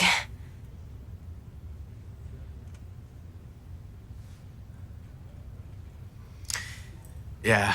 Okay, guys, let's go get some more free food, eh? Here, hold this. Dibs on the cinnamon buns. Oh, yeah.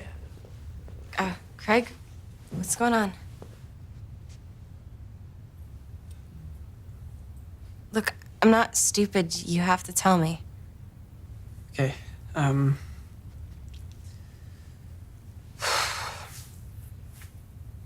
need to leave. You're out of the band. And, the whole band wants this? Yeah. In the middle of the recording session, Craig gets second thoughts when he notices Ashley is missing, and he storms out, and Craig catches up with Ashley and expresses his feelings to her, letting her know the only reason he wanted to make music was because of Ashley, and they share a kiss. Now the Craig and Ashley train is back on track. Let's just hope nothing crazy happens this time. So episode 11 is a two-parter titled Voices Carry, and opens with Craig and Ashley being all lovey-dovey. Ashley tells Craig she has a big wedding she needs to prepare for, and Ashley's mom still hates Craig. It's been a while. Ashley, do you want to get in the car? I'll call. I will. Or, I can call you. Don't bother. Ashley and Craig are trying to figure out the best way to tell Ashley's mom they're back together, but then Craig hears something in the distance. To how Is that what I think it is? Yeah, it's what we were supposed to record until you gave it all up for Miss Bandbreaker Upper. It's pretty awful, horrible, seizure-inducing. Oh, how about lousy? Oh, and it's also the last single that Downtown Sasquatch will ever put out. But there's only one way to Here. Yeah. Throw them real hard at the ceiling, sometimes they stick. Is that a hoop? Back with JT and Manny, they're helping Liberty with her play adaptation of Dracula. Craig is madly in love with Ashley, and when Mr. Simpson doesn't like Craig being off task, he blows up on Mr. Simpson. Craig! What? Computer in the corner. It's lonely. Go introduce yourself. This is supposed to be independent study time, right? Me? Independent and walking. You? Study my butt leaving. Well, they can study your butt at the office. Now! Now at rehearsal, everyone's practicing their role for the upcoming play. Liberty is getting props for her play, but Mr. Radich isn't a fan. Stakes through the heart. With recent events, do you think presenting violence is a good idea? This power of good you have won from your suffering. Van Helsing says it at the end. And ever since Rick died, we've all been suffering, sir.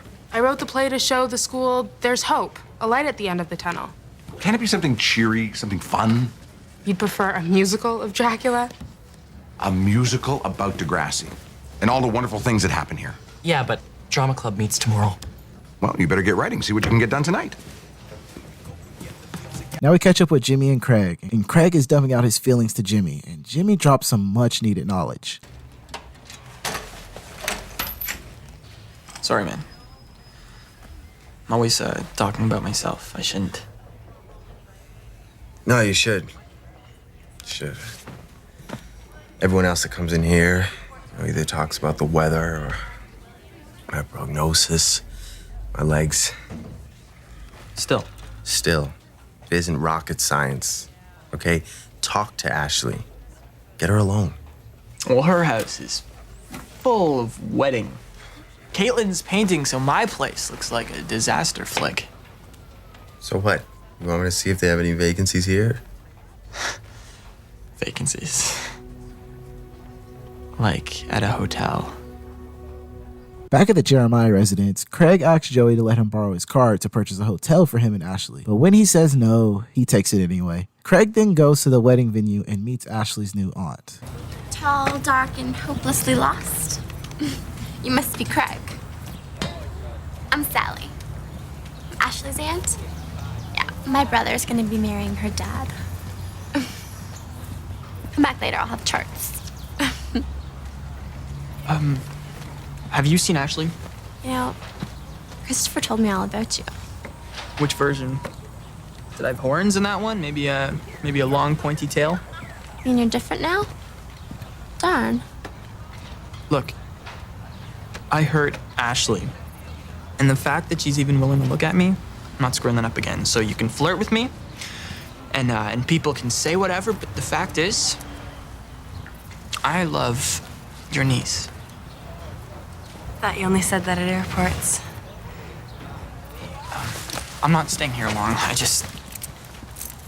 came to give you this. It's a hotel room key. It's for later, if you need a place to go. Ashley, I made it clear there's no room for extra guests, especially uninvited ones. Just showing him out, Mom. Craig then brings Ashley to the hotel and she loves it, and Craig made sure this time he was prepared. After the two do the deed, Ashley breaks out in tears and Craig tries to console her. Oh, I'm sorry. For whatever I did, I instantly apologize. Hey, look, we got Joop Joops. I think they're British. Belgian chocolates, maybe chips. Maybe not. Hey, Ash. I'm sorry. I'm happy, really, just, I don't know, overwhelmed. Keep talking, please. Okay, let's just take off. We've got an apartment. Anywhere. Vancouver. I hate to leave you. So don't leave me. I have to go to my dad's. Why? I have food here. He's my dad. But I'm your Craig. Yeah, you are. And you know what? You're just as important to me as he is, so get dressed. You're coming with me. Now with the dot, Manny is meeting with JT and Liberty to talk about the new play. So, how long have you guys been working together? Dracula is dead, but DeGrassi the musical is born. Say you're kidding. Please. Anytime? We thought we need to set the thing around a character. Somebody who's been at the school since it opened. A teacher, a janitor. A cafeteria worker named Shelly. And while she works, she sings. Oh, these hallowed halls of stone. Make me want to dial home. Look way up into the sky. Grassi's name is writ real high. Say you're kidding. Please. Anytime. She's right. This is stupid. I quit. Go after him. Invite him back to your place. Brainstorm ideas in the hot tub, something that doesn't involve me wearing a hairnet. Do it now, please, Liberty. At the wedding, there's a bar section, and Ashley's mom needs to have a talk with her alone, and Craig lets them be. Dad is marrying a guy tomorrow, and I'm dealing with that. It's not the same thing, Ashley. He left you, Mom, for a man, and you forgave him. I mean, you're throwing him a wedding. But Craig broke my daughter's heart. And I forgave him. Ashley, I feel like we just put you back together again. Look, Mom, I'm really happy, so you're just gonna have to be happy for me. The two slow dance at the wedding, but Craig randomly gets an idea and suddenly leaves. Craig then rushes home and surprises Ashley and me, to be honest. Jesus Christ. Can I talk to you for a second?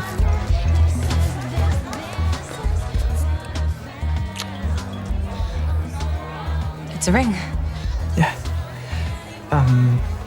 It was my mother's. So it's your mother's ring.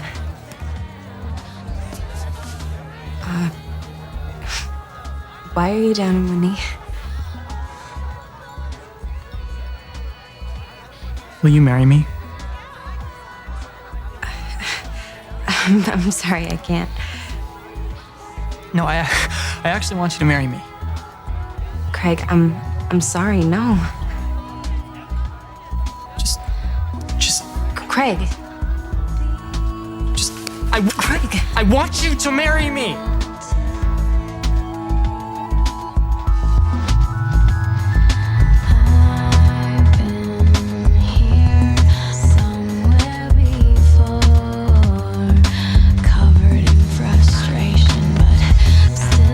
At Liberty's house, JT and Liberty are trying to figure out what play they're going to do.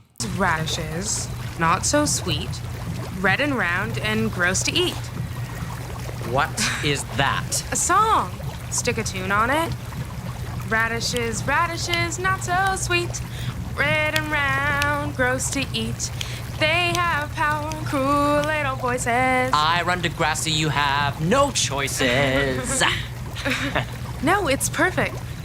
I'll finish it tonight, we'll sing it tomorrow, and we'll show Radish what an idiot he's being. We'll be rebels. Rebels who sing. There you go. Back at the wedding, Ashley spills the beans on what happened with Craig and blows her aunt's mind. Craig asked me to marry him. Okay. Did you say yes? I said more like no. But I thought that you loved him. I do. I do love him.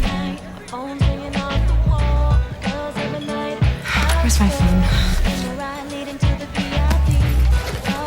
I need my phone. You gonna tell him?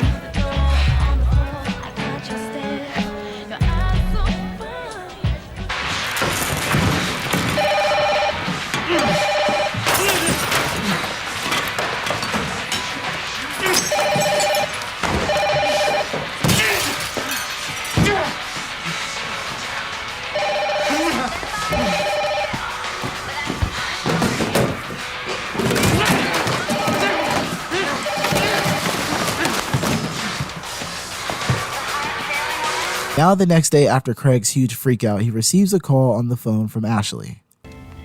Hello? Hey, you're there, finally. I called you last night, a couple times this morning. I must have had the ringer off. I couldn't really sleep. You need me there with you. Ash, we're dealing with the hairdressers. No, I really wish I were there. Ash, last night I asked you to marry me, and you said no. I did. Is there a reason you're calling me first thing? Being all nice? I can't marry you yet, but I want to. I do. So, that's a someday? That's a yes.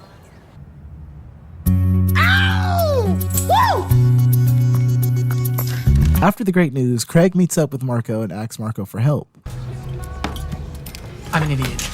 Worse, a phenomenal idiot. No, worse than that, an unbelievable. Look, you sounded desperate on the phone, okay? Which is the only reason why I'm here. Ashley's dad. His wedding's this afternoon. I need a suit. So buy a suit. Nice suit. Something expensive. So avoid cheap and ugly, Craig. I don't see the drama here. Look, I need to make an impression here. A good one with Ashley's family and a great one with Ashley. So what are we shopping with exactly? Solid gold, my friend. The two then go on an iconic Y2K dressing montage and are going crazy with Joey's credit card. And Craig shows his love for gay people. My work here is done. And I have a gay wedding to go to. I'm so glad that gays can get married. That you two can get married. You gays. I mean, if you ever wanted to. Great. Thanks for the support. DEGRASSI Goes Dracula is still on pause, and JT and Liberty are showing everyone their new musical. Radish changed his mind about the play. Not yet.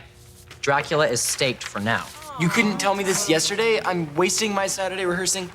What exactly? The Radish song. Yes, the Radish song. Sung to the tune, Twinkle, Twinkle, Little Star. Radishes, not so sweet. Red and round, gross to eat. Gets even more wicked in an evil sense. But there's no way I'm doing this. But it's a song of rebellion, our not-so-silent protest against tyranny and oppression. I'm all about rebellion, not so much into getting expelled over a play. Sorry, guys. A for effort, though. After Craig's shopping spree, he's headed back to the hotel, but the hotel staff found his room. Wrong floor. Crazy me. Literally. So Craig goes to Jimmy's hospital room and spills the beans to Jimmy. I got news. Big news. You ready? What? No. Hold on. First wedding I ever went to was my mom's, to Joey. Spike and Simpsons was number 2. Ash's dad makes 3. See, I want to get my practice down, you know? Get things right before my own wedding. Okay, you got time for that. I asked Ashley, and she said yes. You and Ash are getting married. Congratulations! Anytime. You're 16. Don't you want to wait for, I don't know, graduation? Maybe an occupation?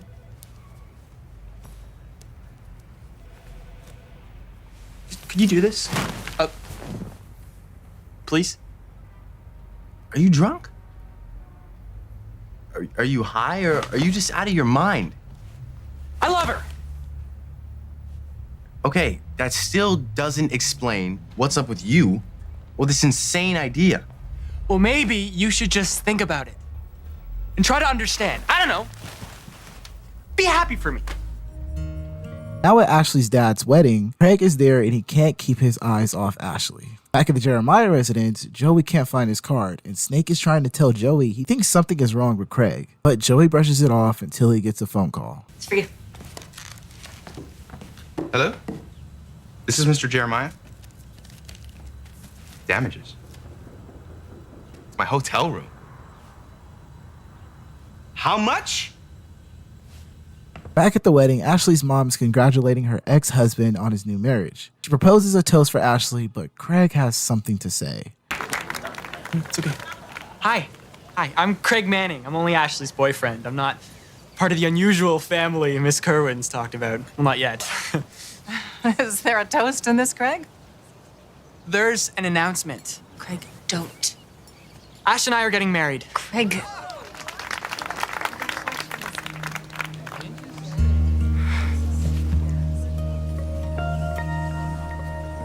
To us.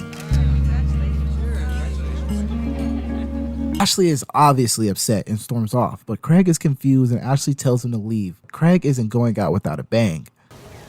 But I have to do something first. That's not home, Craig.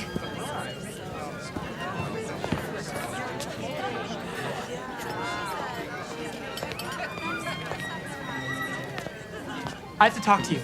Both of you. And Kate. Craig, please, not in front of the guests. It's urgent. Ashley, could you please ask Craig to wait outside? Trying, Mom. I love Ashley, and to have to keep proving that is disrespectful and it's obnoxious. We can talk about this later. Oh, we can, but we won't. You're gonna tell Ash to stop seeing me again. Only this time, she's gonna listen. We can discuss this on the driveway. Let me go.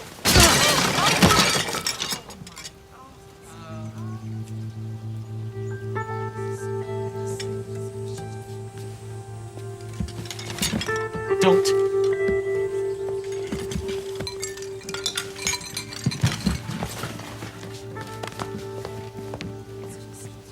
Out at DEGRASSI, Radish wants to see JT and Liberty's progress, so they show him.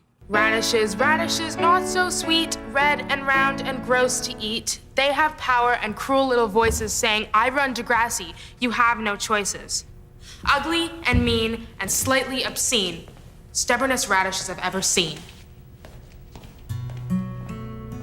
Ashley is extremely upset after what happened, and Craig can't get a hold of her, and his anger gets the best of him. Joey's on the lookout for Craig and ends up at the wedding where he confronts Ashley about the hotel. Where's Craig? I don't know. He's not here anymore. But you know where he is, though, right? Look, I know about the hotel room. Hotel room? Great. What I don't understand is why did you trash it? $4,000 in damages. I didn't. Craig, he must have done it last night after he proposed. Proposed? Craig has problems. He's got a lot of problems. No, Mom, he's not like this. Not ever. Joey, tell her. What do I do? What is happening to my son? Now at the Jeremiah residence, Craig gives Caitlin a check for Joey before he leaves, but someone's at the door.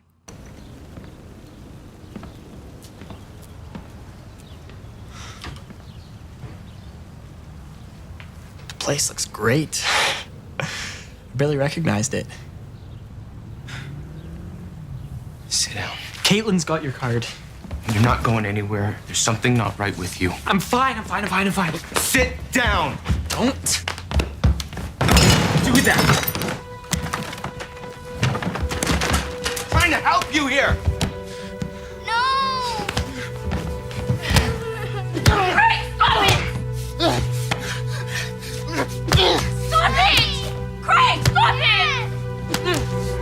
Stop it! Craig! Craig, calm down! Craig! You came back. Daddy! You. Yeah, I did. After everything that happened, after all that I did, you came back. Craig, you need help. Daddy, are you okay?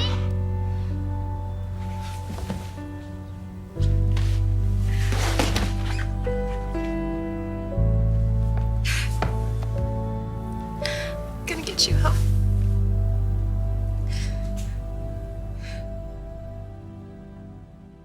JT and Liberty are now in detention, and they are officially fired from play duty. JT tells Liberty how proud he is of her, and oh, Craig is checked into a mental hospital, and Ashley visits, but instead of leaving his crazy ass, she decides to stay. Episode 13 opens with Spinner working like a dog, and Manny admiring him. They kiss, but Manny makes something clear. Why am I your friend?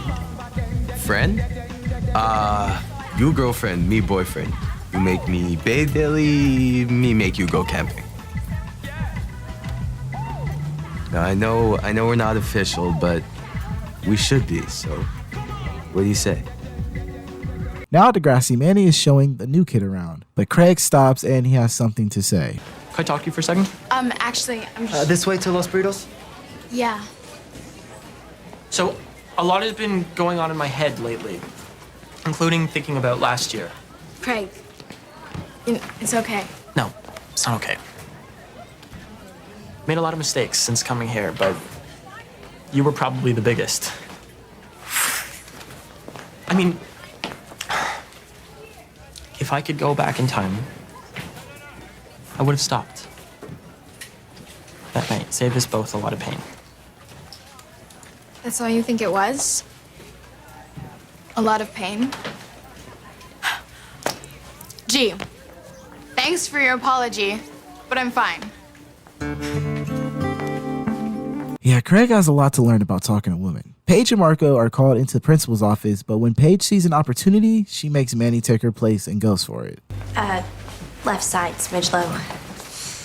Don't they teach displays in teacher school? Yeah, it's my minor. Social faux pas, it's not really me.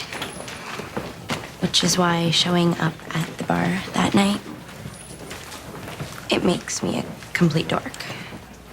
Yeah, well, you know, dork with a lot of guts. That's a pretty good fake ID. Yeah, I know the right people. So, Charlie. She's pretty. Great sense of humor. Just total package. Yeah. And now she's totally my past. We broke up. Not because of us. Not that there isn't us, but Charlie and I, we just weren't working out. You're what? My brother's age? A year older than that? He's dating Marco. Yeah, but he's not Marco's teacher. Well, you're not mine. Not really. Paige, class isn't quite the same without you talking to Hazel, so... Well, that was weird. And oh shit, Radish got fired. I wonder who's the new principal. Surprise, surprise. Whoa, you're a new principal?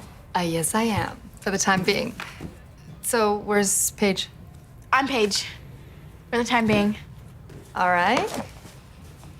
So, the board has done their part in helping everyone deal with the shooting. And now, it's our turn. We need to bring school spirit back. Well, what about the school play? That's my next meeting. With JT and Liberty, I'm gonna greenlight their project. This is great for so many reasons. Marco thought we were in trouble. Shut up, Manny. No, you're not in trouble at all. In fact, we need some more great ideas. When I say we, I mean you too.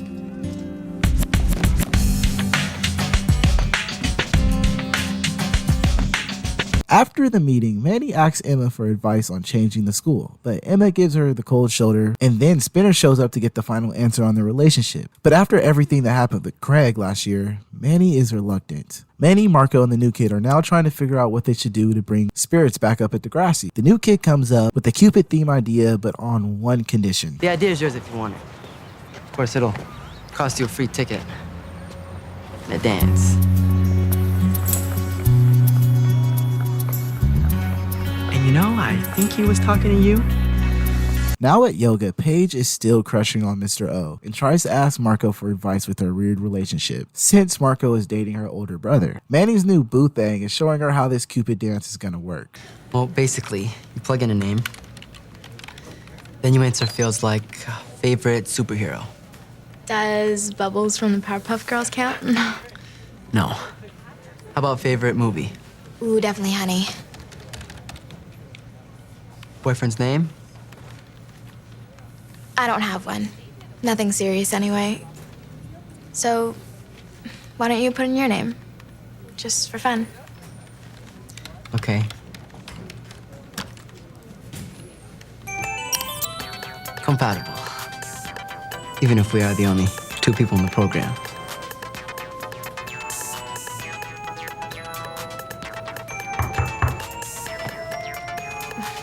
Thanks, Chester. It's going to be amazing. I'll make sure that Marco gets his password.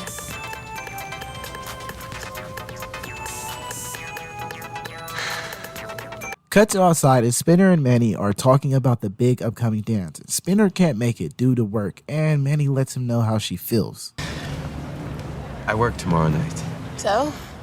Ask for it off. Say you're sick or something. I can't. Grim Reaper will fire me. My own boyfriend can't make it to my dance. Boyfriend? Funny, I thought we were just dating. You don't want me to be your girlfriend. You just think it's what couples do. And you're not gonna convince me with the stupid stuffed llama for 10-year-olds. Craig gave me one 2 years ago. What are you talking about? If you can't commit to a simple dance, how can you commit to me? Manny, what? It's now time for the Cupid dance, and Manny is upset with her date. Danny. Oh, Manuela. I used to babysit you, so let's take it to the next level. Paige shows up to see who her match is, and wouldn't you know, it's Mr. O. Oh, look who showed up. Spinner. And Spinner starts confessing his love. I told you. I know. I should have taken the night off. Plus, given you a real reason why I want us to be official. I want you to be my girlfriend because we have fun, because you make me happy, and I want you to be my girlfriend because I can't imagine it any other way. You're on the rebound. That doesn't mean anything. It means everything. Rebounds never work out, so we end it now before either of us gets hurt. I thought you'd want the pink pop. She doesn't know what she wants. Damn, my boy really took off work just to get rejected. Damn. This dance is a success, and Manny is showing off her dance skills, but Chester's not a fan. Now we cut outside the dance, and Paige and Mr. O are arguing. If you're gonna behave like this, we What, you'll give me a detention? Stop trying to provoke me, Paige. Stop acting like a jealous boyfriend. You either like me or you don't.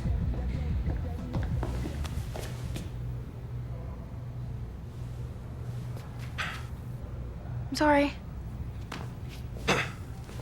Sorry. Matt.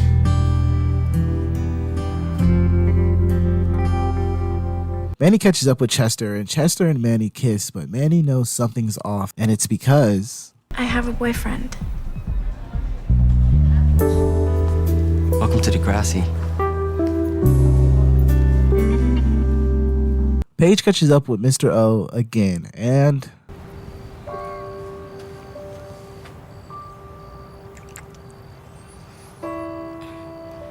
that is not okay. Like, no. So Manny finds Spinner at the dot, and Manny finally sets the record straight. You were wrong earlier when you said I didn't know what I wanted. Okay. Last year, with Craig, what he did to me and how he treated me, it hurt so much. So what I want is to never ever feel that way again. Okay. You have to promise me. Promise me that you'll never ever break my heart. Okay. No. Not okay, Spin. Promise me. I promise. I will never hurt you. Yes.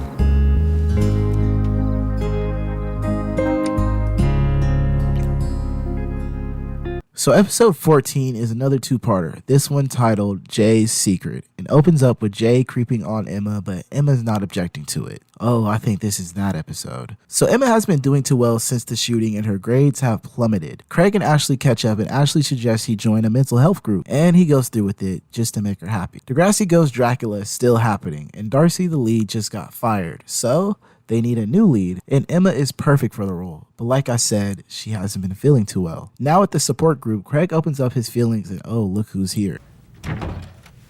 Sorry I'm late. Welcome, Ellie. We're talking about stigmatization. Craig? That's all I had to say. Emma walking home runs into Jay, and Jay offers her a ride. Thanks. My house is... I dropped you off before. Remember? After Sean ran home to Mommy Dearest? Kinda sucks with Adam. Yeah, I miss him too. I didn't say that. Don't go getting all mushy on me, green peas.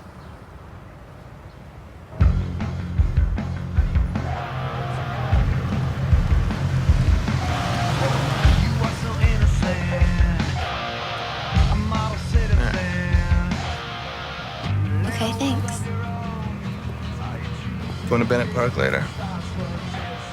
Yeah. A bunch of us hang out there.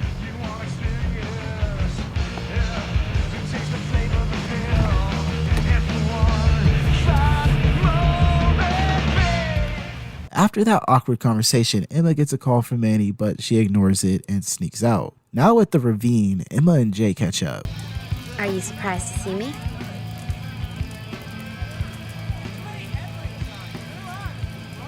Do you think I'm weird? Now there's a loaded question. Everyone's been acting like I belong in a straitjacket. Well, that's their problem. You're no weirder than the rest of us.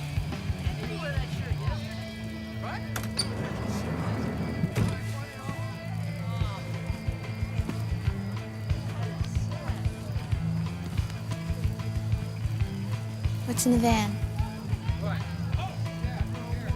What do you think's in the van? Beer. More beer. Smelly shag carpeting from the 70s. You want to see?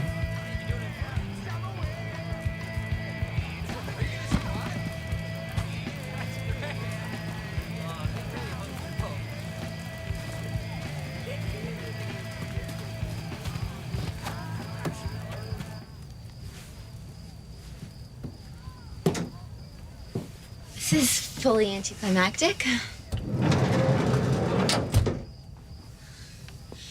Come out wherever you are. Hey.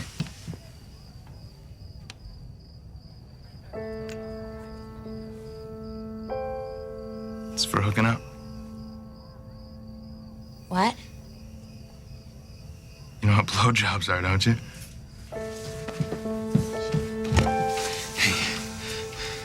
Every player gets a prize.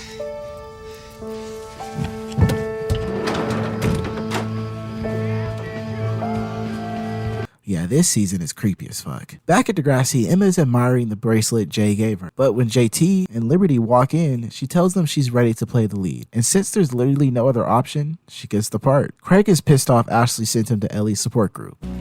They asked about you. Crazy Craig? What'd you tell them? Oh, I bet everything. Okay. It's a good thing I knew mood swings are common when you first start meds. You sent me to Ellie's group. Which she loves. I don't think you'd mind. Well, then you didn't think at all. And at rehearsal, Emma is reluctant to kiss her co-lead. And after some rude comments from Alex, she shows off she's not the only one at DEGRASSI that was in that van. Emma then catches up with Jay to tell him what happened, and Jay gives it to her straight. Hey, did you know I've only been in a car with 16 speakers twice? Who are you? Amy was being really mean about rehearsing what happened, so I showed her the bracelet and she shut right up. It's Amy Kryptonite. This isn't some brownie badge competition. Maybe you're the one who needs to shut up. You didn't earn anything. Amy did. She earned them from you? There are a lot of girls down that ravine, Emma. I picked you.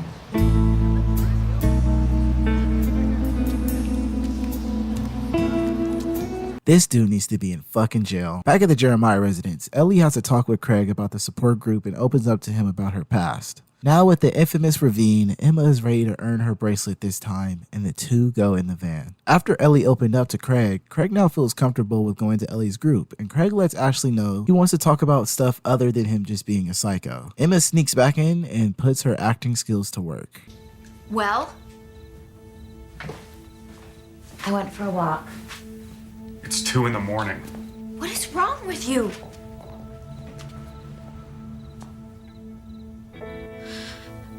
I can't sleep. I haven't been ever since the shooting.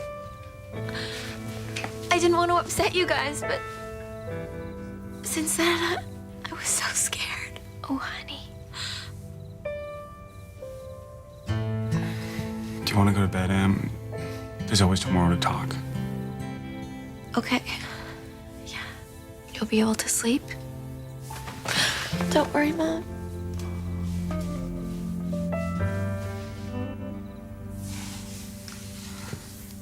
Nighty-night.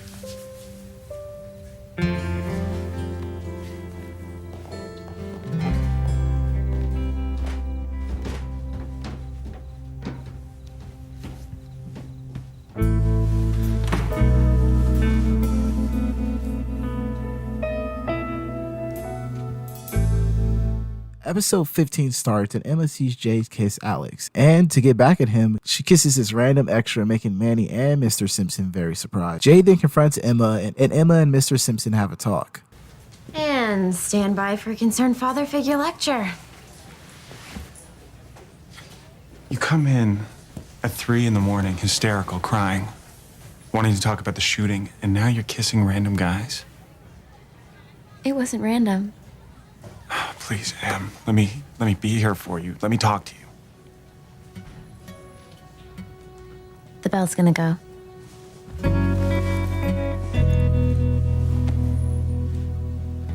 Now at the hospital, Jimmy is finally being released, but his dad comes in and has some bad news. Jimmy won't be able to go home since the Brooks residence isn't wheelchair friendly yet, which greatly upsets Jimmy. At rehearsal, Manny and Emma are gossiping about Emma's random kiss, and then this happens.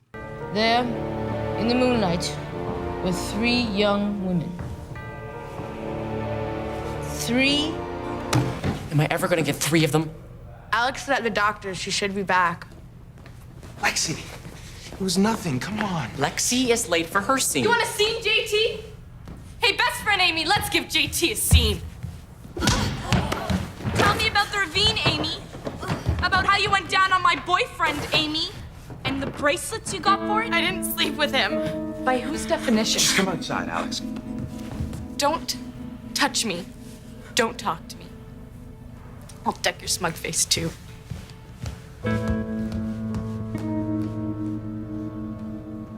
After the huge fight, Manny confronts Emma about her ravine activities. It doesn't take Sherlock Holmes to figure it out. Why would you hook up with Jay? Are you in love with him? No, of course not. So, what do you get out of it? It's a really stupid question. No, what you're doing is stupid. You're letting a disgusting bottom feeder use you to serial cheat on his girlfriend. Should you really be preaching to anyone about that? We're not having real sex. It's pretty close. But I'm not getting pregnant. Why are you trying to hurt me? Because you won't leave me alone. You're better than this. You're better than what you're doing. What do you know about who I am or what I'm worth or anything? Back at the hospital, Jimmy comes up with an escape plan, but he needs Marco and Craig's help to see the one and only Kid Elric. Live tomorrow night. Yeah. Emma is now on the hunt for Jay and finds him in his car in some alleyway. Jay, can I climb in? I went to the ravine, but you weren't there. My day kind of sucked in case you didn't notice. So let's make you feel better. Alex is sick with something. She thinks I gave it to her and she won't talk to me, so I don't feel like it tonight. Are you gonna cry now? You are one cold girl. There's a ton of guys who would love a chance to be with me. Right now, I'm not one of them.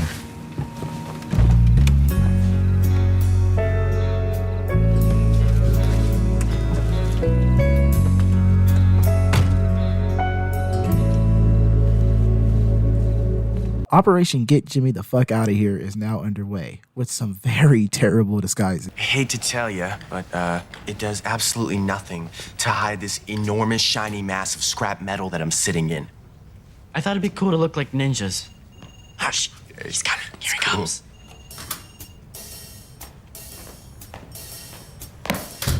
I'm here for Dr. Schinkelhatton. I'm sorry? I mean, Dr. Spitzelhaven. Sir, I'm afraid we don't have anyone here by that name. HS Ryan Recovery Center. Good afternoon. Dr. Spilkommission? This is Dr. Spitz-Kaczynski here. It's an emergency of the highest degree. Are you okay, sir? Go get Dr. Schunkenhoser! Oh, the man in front of you is extremely dangerous. I ask you to leave the area. Abandon it now! Could you, wait here? Go get Dr. Schunkenhoser! Go. Come on, go. Operation Jimmy Freedom, let's go. Open the door. Rushy, always with you. And Emma is still not over Jay and decides to talk to him about it. but Emma's throat is hurting her. Now it's time for class, and there's a safe sex seminar. And today's topic is... Gonorrhea? Sorry, did I just say that out loud?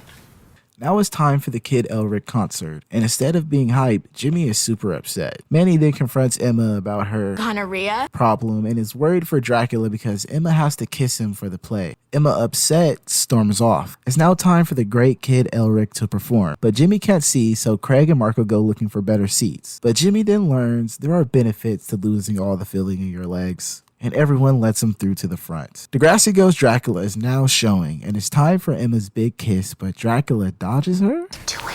Keep going.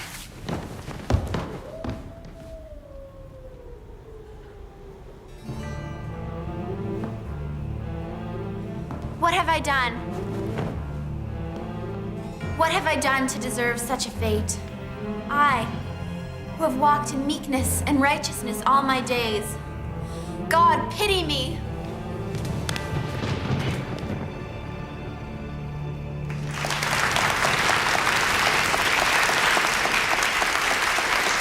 You threw the scene. That was completely unprofessional.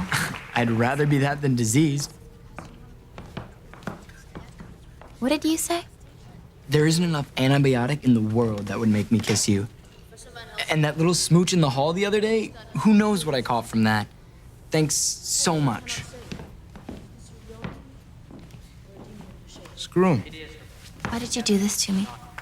I didn't do anything. You gave me a social disease. You said you didn't care. Even this morning you said it. Just leave me alone, okay? Look, I never told Alex about you, Emma.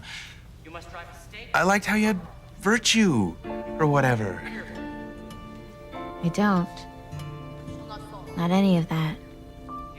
Come on. Who are you trying to fool? Everybody knows. Everybody knows about the real you. Just... Creature back from whence it came. Tears, Lucy. Forgive me. Forgive us all. Pull faster, boy. Fast.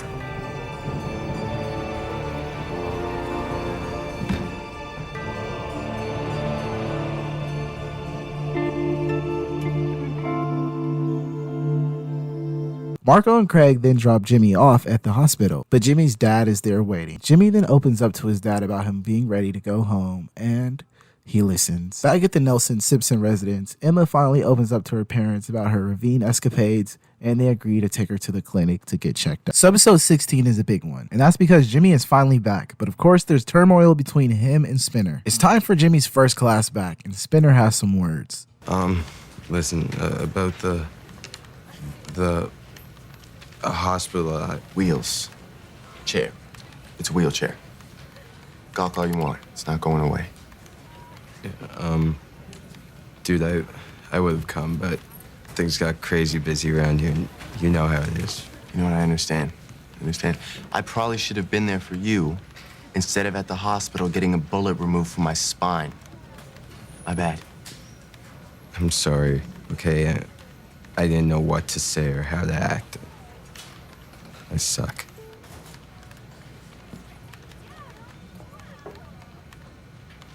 Sit down.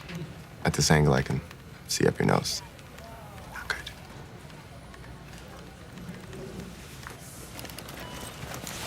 You should hate me. That takes too much energy. I got other things to deal with, like hooking up some fat rims for the ride. Jimmy Brooks is in the house. What's up, man? Hey. You gonna help me keep that guy in line? Yeah. Okay. So after Jimmy lets Spinner knows everything's cool, Spinner becomes Jimmy's personal assistant, taping down wires, getting his binder, and making sure he's hydrated. Now we cut to some alone time between Liberty and JT, before they're interrupted by Danny. Back at DEGRASSI, there's a basketball game, and everyone is praising Jimmy, even giving him their trophy. Everyone is excited, but something is a little off with Jimmy. And back at Liberty's house, instead of Danny giving the signal, he lets Liberty's dad go see for himself. Out! Now! We're just... JT, go home. JT's one of my oldest friends. He's also a teenage boy. You want to see JT again? Wait until you're 20.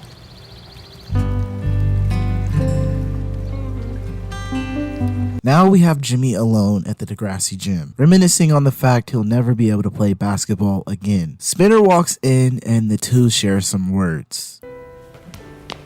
Better watch traveling if you want to be back next year, right? There won't be a next year spin. My basketball career, my whole future is gone. It's like these 2 pieces of me. Dude, don't. Look, stuck in a bed for 3 months, you can't stop thinking. About getting better, man, and you will. About Rick, and how I wrote him just as hard as you guys. Even harder. Yeah, but you didn't set up the paint.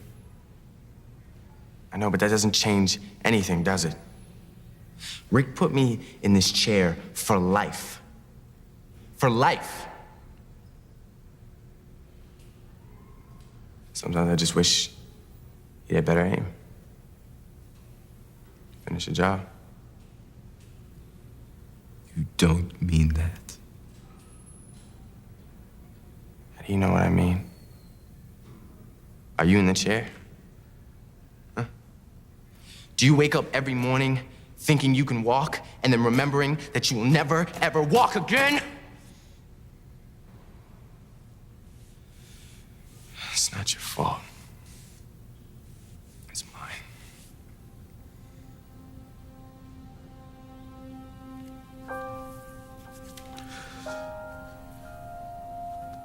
In the bathroom, after we dumped that stuff on Rick, me and Jay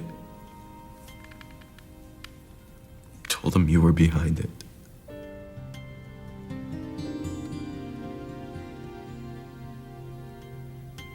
And then he shot me.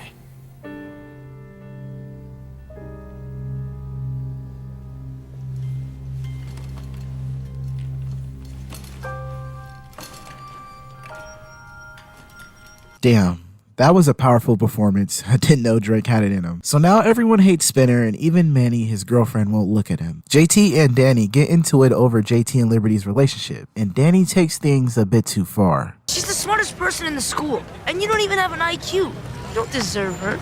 It's too bad because the smartest girl in the school thinks I do. I guess you'll need her help to read the instructions to your penis pump.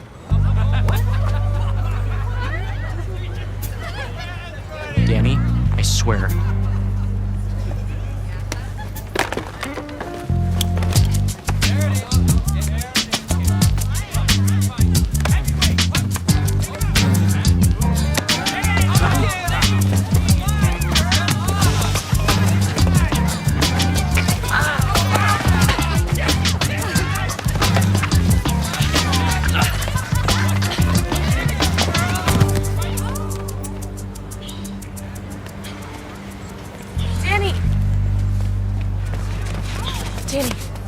Liberty, he's bleeding.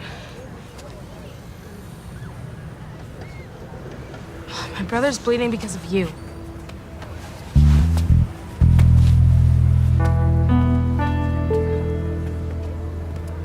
At the dot, Jay is pissed off Spinner snitched, and Spinner is going through a whirlwind of emotions. Jay then has someone he wants Spinner to meet. This guy, he's nasty. Tastes like fire, rubs people the wrong way. This guy here, well, sweet, refreshing. But when these two get together, bad news. Kind of like you and me. Figure we outlaws might as well try to have a good time.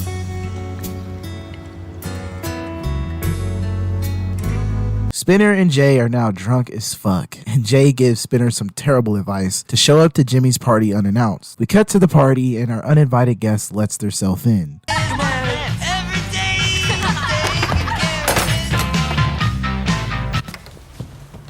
You lost?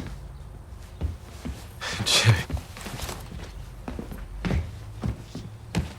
Listen, I wish none of that ever happened, Jimmy. You're drunk?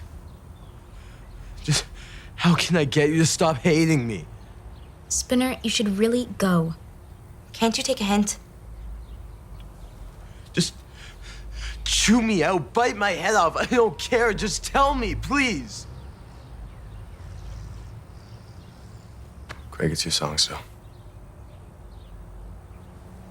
Spinner then gets another terrible idea and steals Jeremiah's car. Keep in mind he's intoxicated and like 15 years old, but he doesn't care, and someone's here to stop him.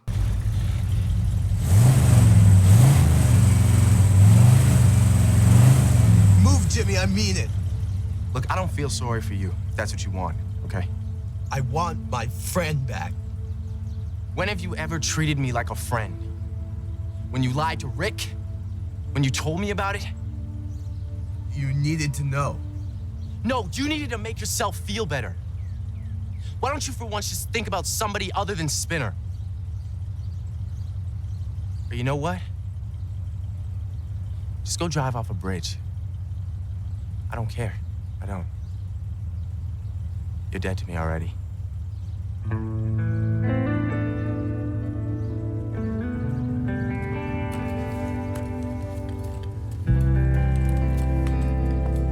Keys.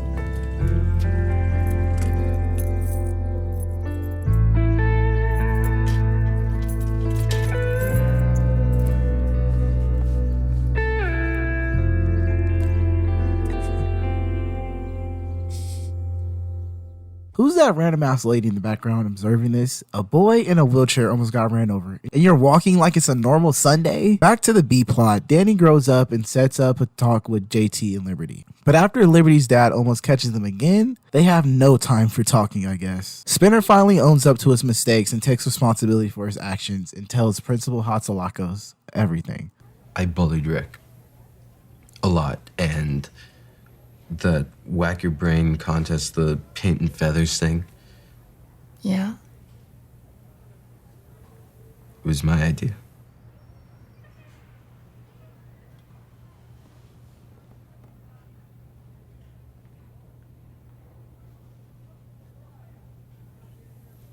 Is there anyone else I need to talk to about that?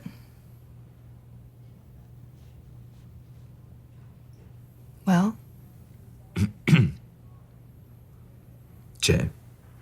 Jay Hogarth, he was in on it too.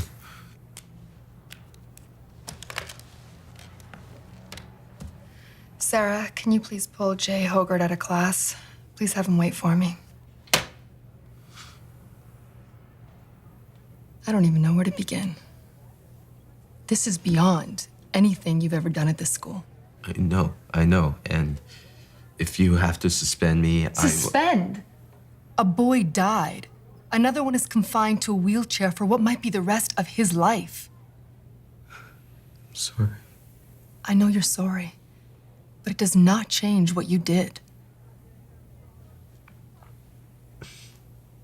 Now, please go to your locker, pack your things, and I'll notify your parents. When do I get to come back? Gavin, we have zero tolerance for bullying, and I have no choice. I'm expelling you.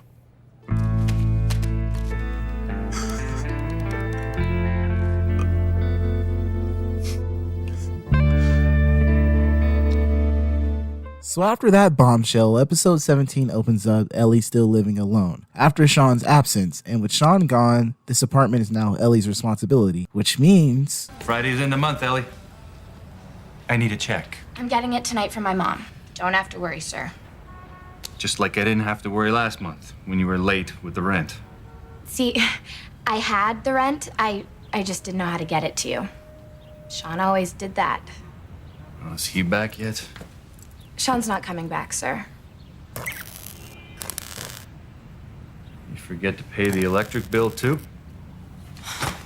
Sometimes my ferret, You got a ferret here? I catch him chewing on electrical cords. And Bueller. Bueller. So the Mr. Owen Page storyline is still going strong. Is there a reason you're shy to call on me in class? Hey, I give equal time to every student. In the classroom, anyway. Good class, Mr. Oleander. New rule. Suggestive comments only to be delivered après. DEGRASSI. Say at the Cine Square. Tonight. Back row.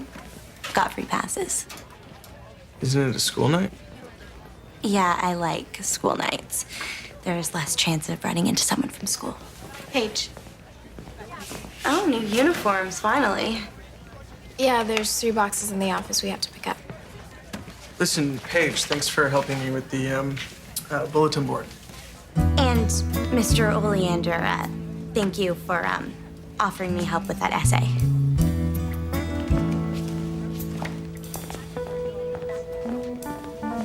So obvious. It's now time for dinner with Ellie and her mom. It's 500, right? Rent's $540. Mom, you could always give me a few post-dated checks.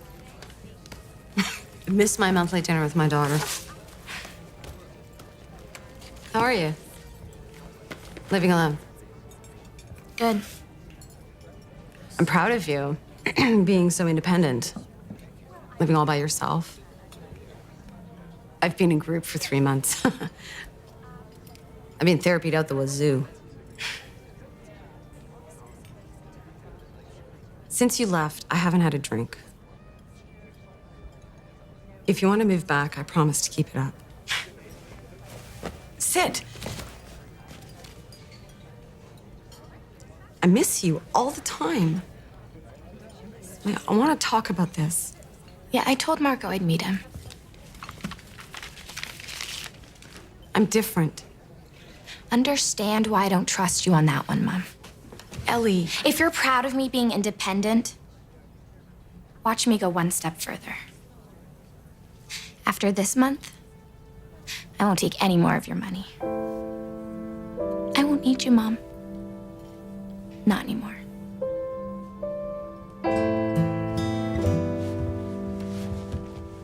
Fast forward to date night with Paige and Mr. O, but things don't go as planned. Go now. Thought you wanted to sit in a dark theater. 2 hours plus previews? Paige! You don't return phone calls? The reject twins called in sick. You're behind the counter. But I'm off shift. Want to make that permanent? No, she doesn't. Matt. Paige, your boss could have just as easily been Simpson, and we could have just as easily been caught. I'll see you tomorrow.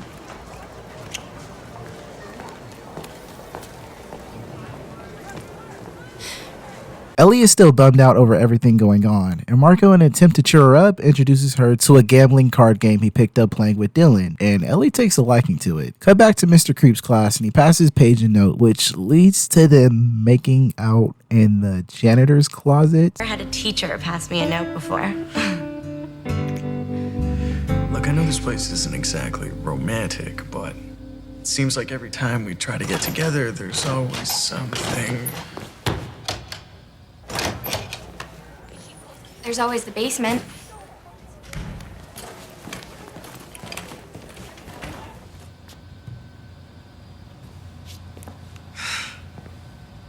Matt, that's it. Tonight, after work, I come over. Where, at my place? Yeah, I want to see your private bohemian man lair. Paige, you can't. I'm familiar with the student lifestyle. My brother, he shares one bathroom with 12 guys. At least you have a place of your own. With what, a comfy couch, TV, DVD, away from distractions? No. It's gotta be something or someplace else. Look, I'll pop by the theater and we'll go out for coffee after work. Matt. Wait a bit before you leave.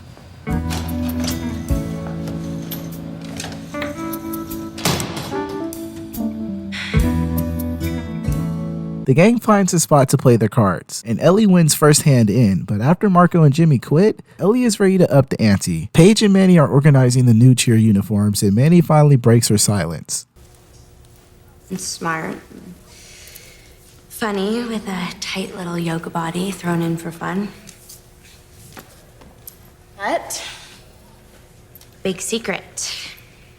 The only place we can escape to where he and me can be a we is his.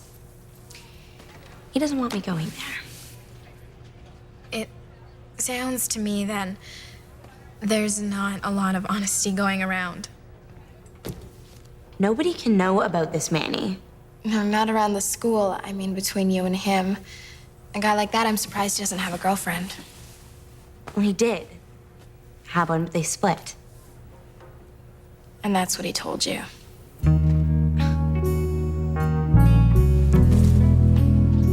It's gambling time, and Ellie with no hesitation bets her whole month's of rent. Paige can't get a hold of Mr. Creep, and it's time for the final hand of the night. Alex is betting her and Ellie's hand. And Keep it. Don't bother.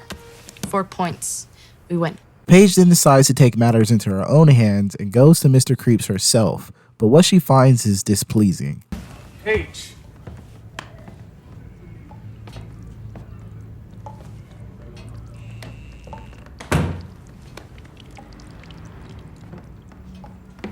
Guy upstairs flushed his toilet through my ceiling for the 3rd time this year.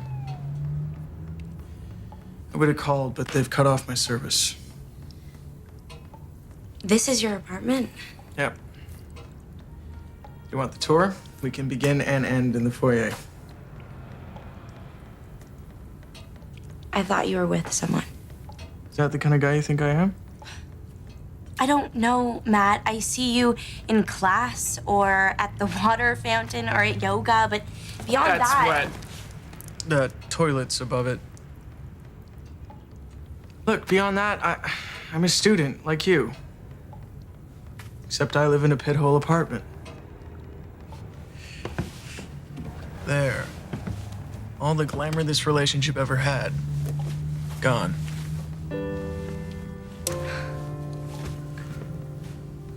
You said relationship, which means I get to stay.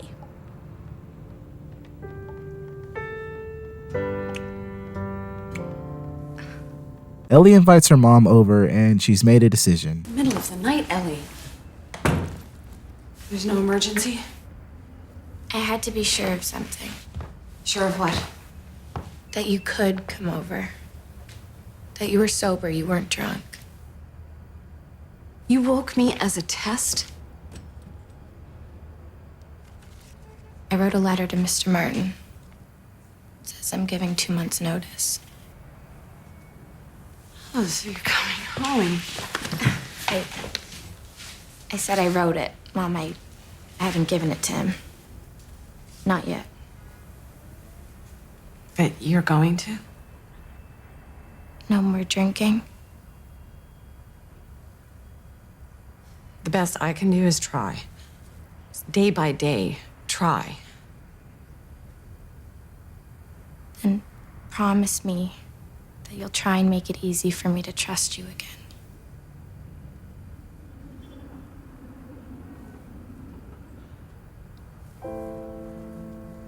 Come home, Ellie. I'm tired of being alone.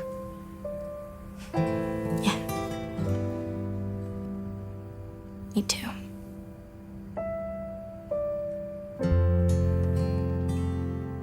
So episode 18, we have a picnic date between Paige and Mr. Creep, but it takes an abrupt turn when... Yeah, Simpson. Oh my God.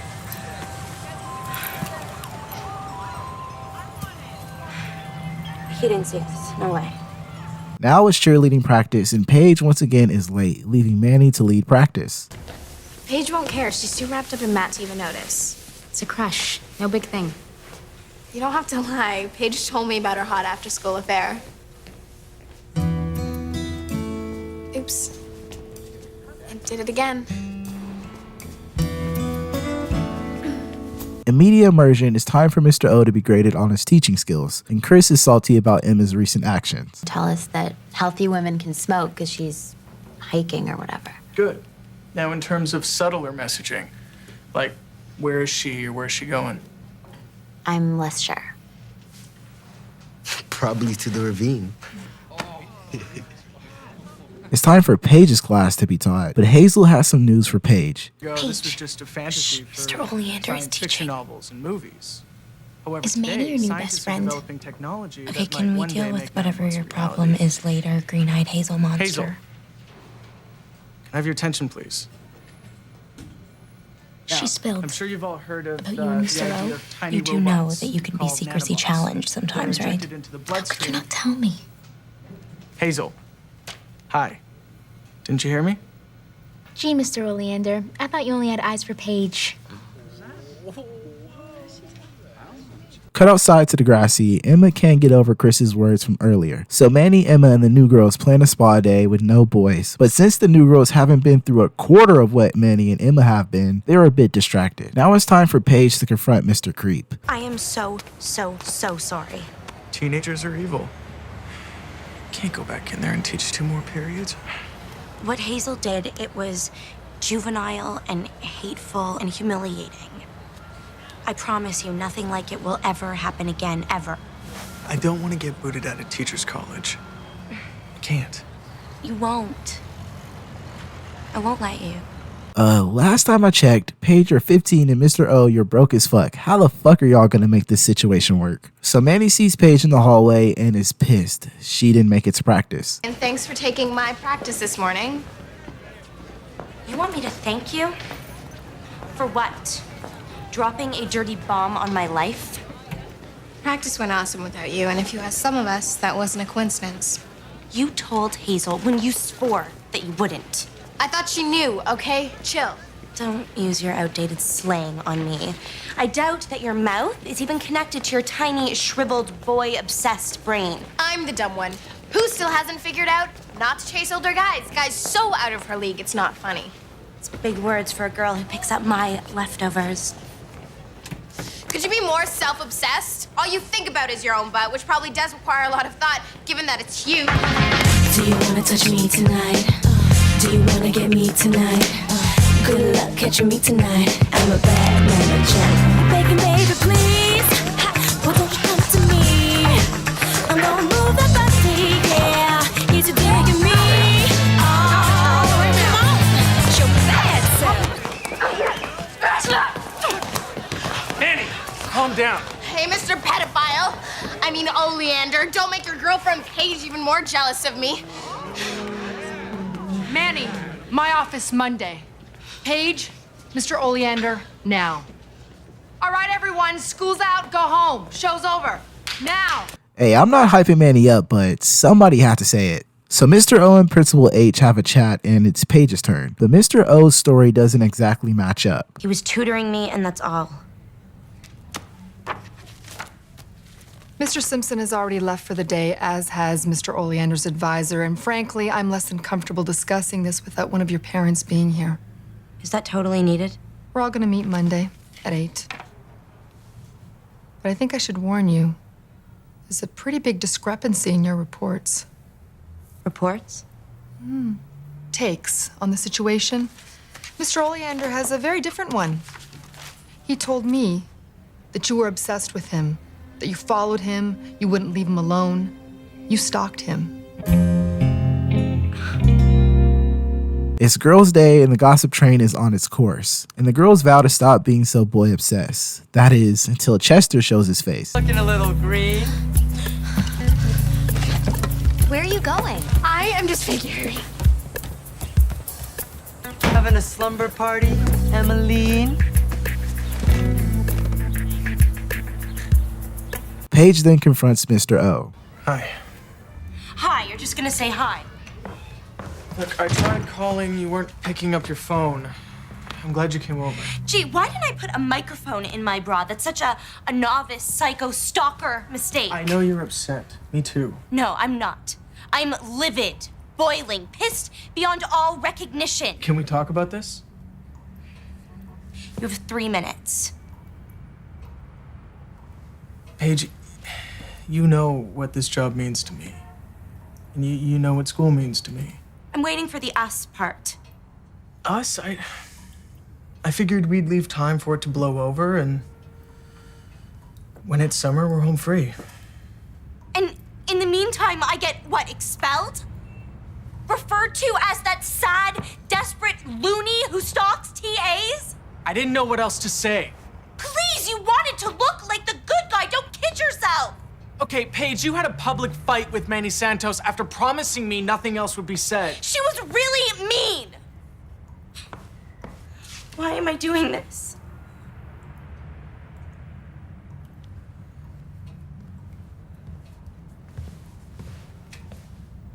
My entire future is on the line. So the spa day has turned into tie-dye day, and instead of doing tie-dye, Darcy and Shantae are more concerned with Chester, which kind of defeats the purpose since This is supposed to be about us. Boyless fun, remember? A movement. Oh my god. There's 3 of him. Multiple adorable Chesters. I'm sorry, but it's the call of the wild. Hey, Chester and Coffees, hit me. Oh, nice one. Why did you do that?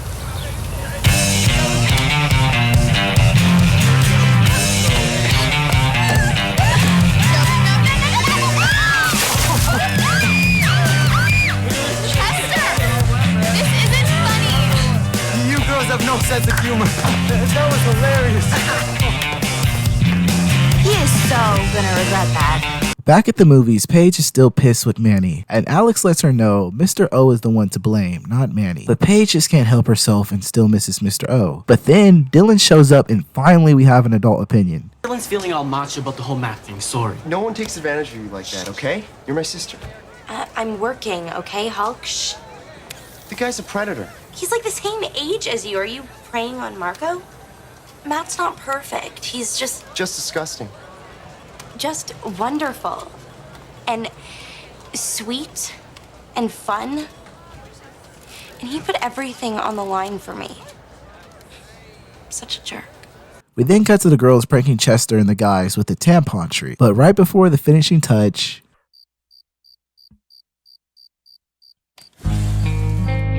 Hey, Emmeline. back at Mr. O's crib, Paige has made her decision to go along with Mr. O's story. Now the next day is here, and it's time for Paige to explain her side. I don't need my parents to protect me. I'm only telling the truth. I was inappropriate with Mr. Oleander, and I'd like to transfer out of his class immediately. It's the only media immersion class offered in grade 11. You will fail the course. So I'll repeat it next year. Every grade 12 credit is taken page for university applications. Well, then maybe I should just transfer schools entirely now. It's May.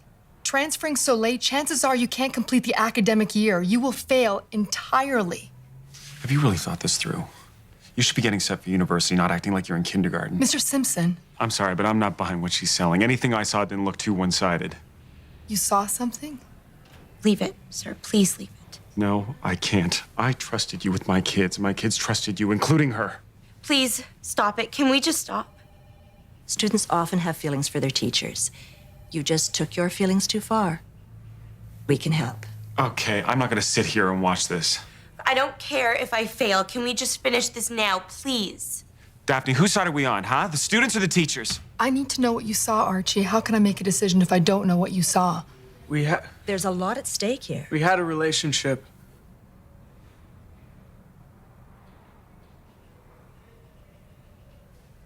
What are you doing? We've seen each other outside of school. It shouldn't have happened. I take full responsibility.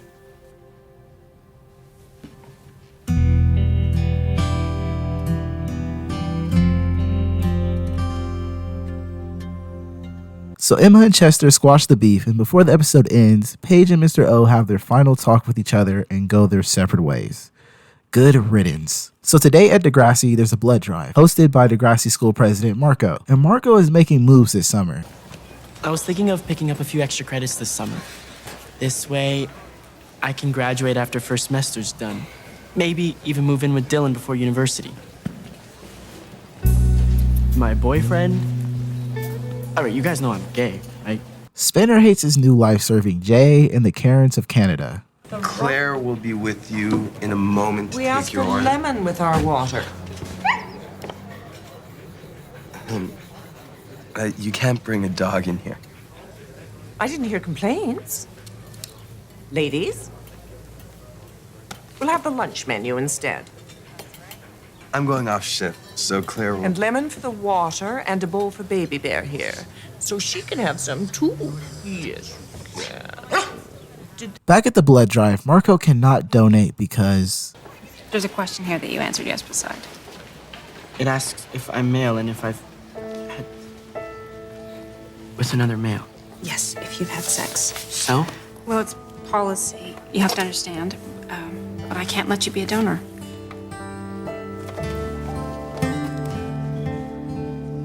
Spinner then tries to make amends with Principal Hatzilakos. Just want you to know this being expelled, I'm not taking it like it's a vacation. I've been keeping up in my textbooks, You were supposed to return those. but I need them to write exams. You don't get to do that. So that's it? I just lose my whole year? I'm willing to offer summer school. That only gives me 2 credits. That's not even enough to graduate. I mean, that's a whole year of my life I have to do over. That's not fair. What's not fair is that Rick Murray is dead as an indirect result of your bullying. I need to finish my year, Miss H. No.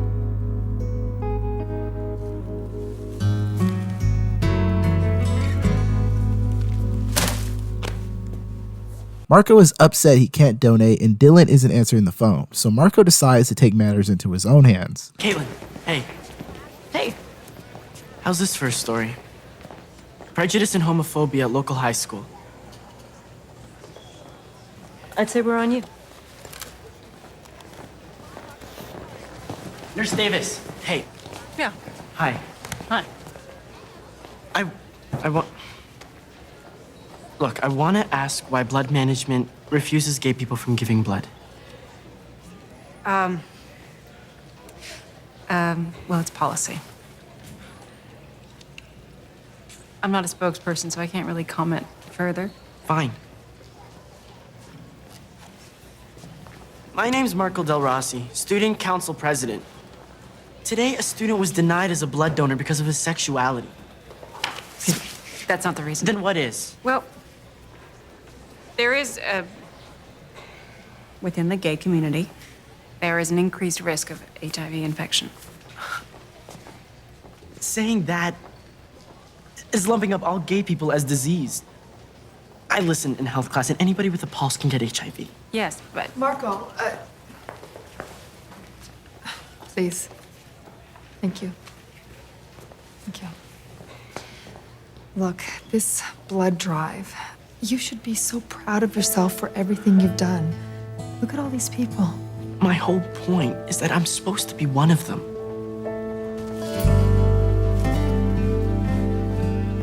Later, Marco is meeting up with Dylan, but yeah, never mind. I meant to tell you. He's a friend from psych class. There's other ways, better ways of breaking up, Dylan. Who's breaking up? Honey, I'm in university now. And there are people here, really interesting people that I really like. Oh, yeah, like Eric. I love you. And I don't want to stop seeing you. What I'd like to do is open things up a bit. I'll see other people. This nigga Dylan is a freak. So Operation Fuck DeGrassi is on go and Operation Get Back at Dylan is underway. Spinner and Jay trash DeGrassi and it's time for the Caitlin Ryan DeGrassi special.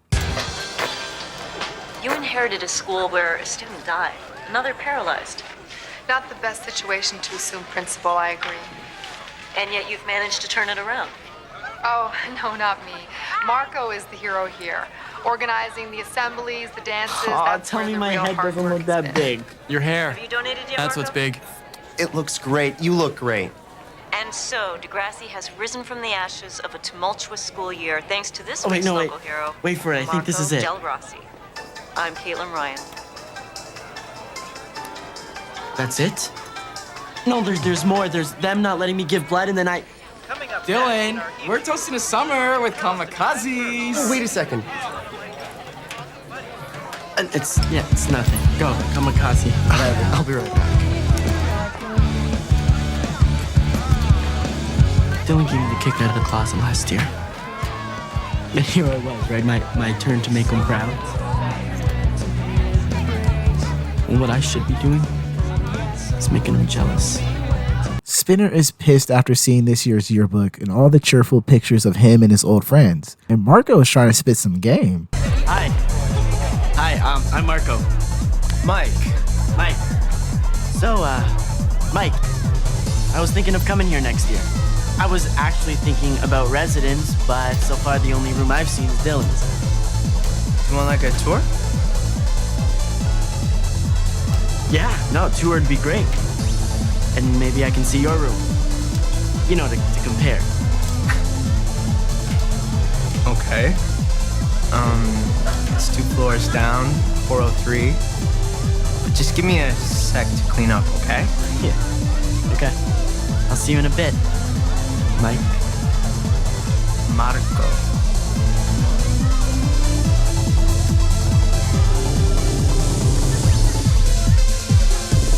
This nigga Dylan is a freak. So Spinner is fucking insane and decides to become an arsonist. But Jay finally comes to his senses and knocks some sense into Spinner. Look, I know math wasn't your strongest subject, but yearbooks plus fire equals the whole school up in flames. Oh yeah, and us in jail.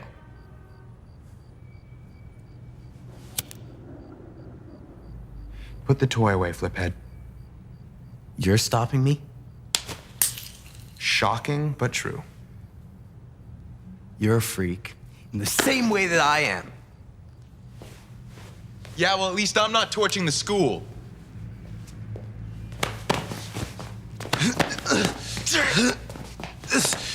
Do you want your former friends to suffer? Huh? Do you? I want them back! Listen, as your friend's substitute, I'm telling you, this isn't the way. It's not. I just want him back.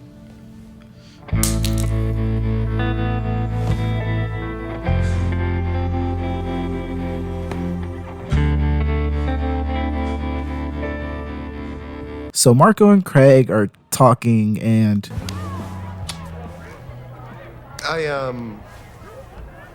Wow. So when in doubt, you kiss Craig? I gotta settle this with Dylan, huh? Yeah, you do. You really, really do.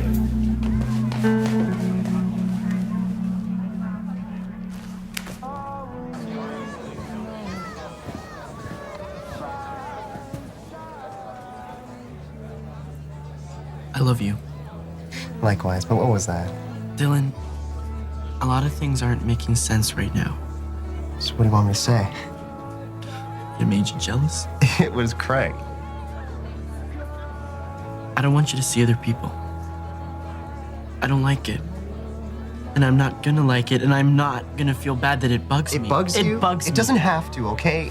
How I feel about you, this changes none of that. That's fine and okay, but you see, it changes how I feel about me.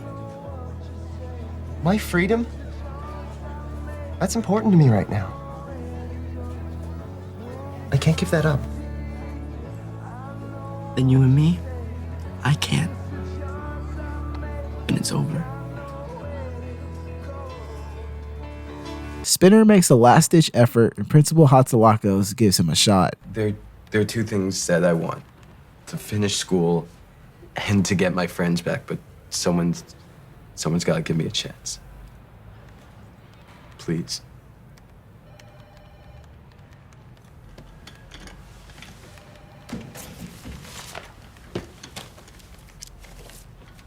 Here are the forms on the summer school schedule, AKA your chance.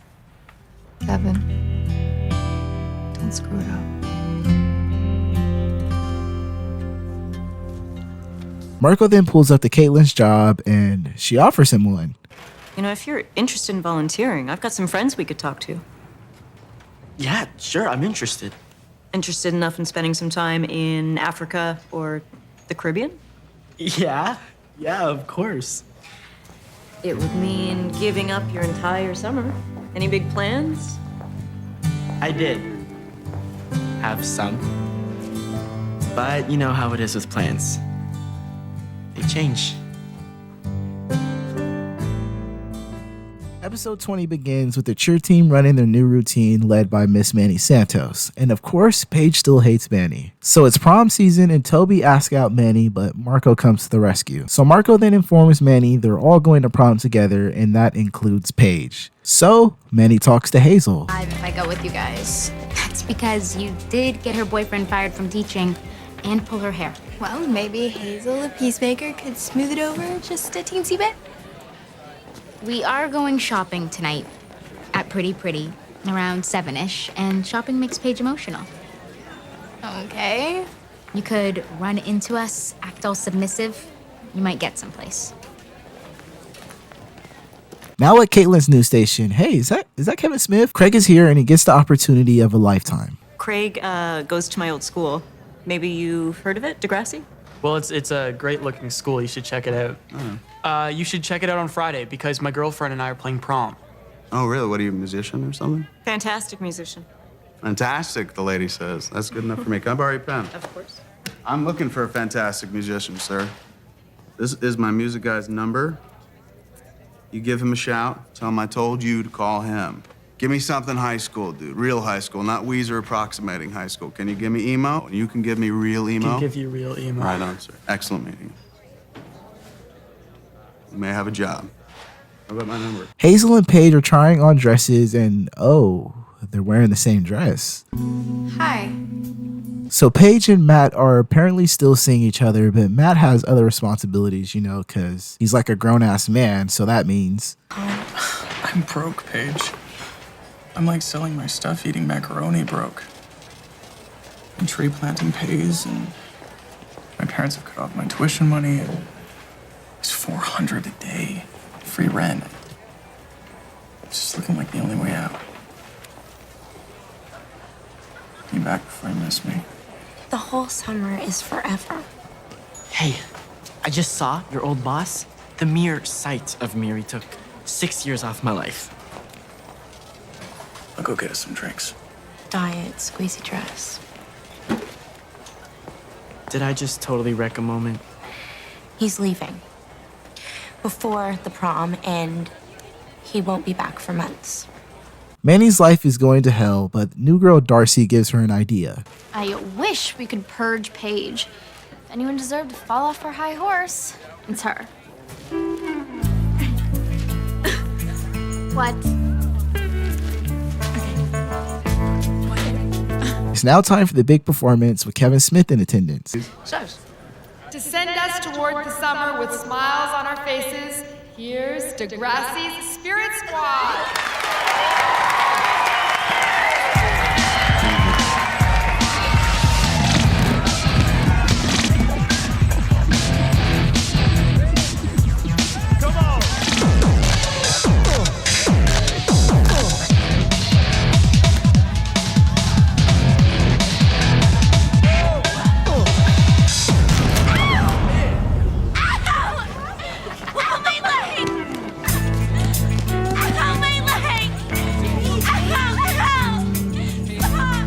So, that's the gym. So Craig and Ashley show their demo to Kevin's sound guy, and for lack of a better word, Guess we suck.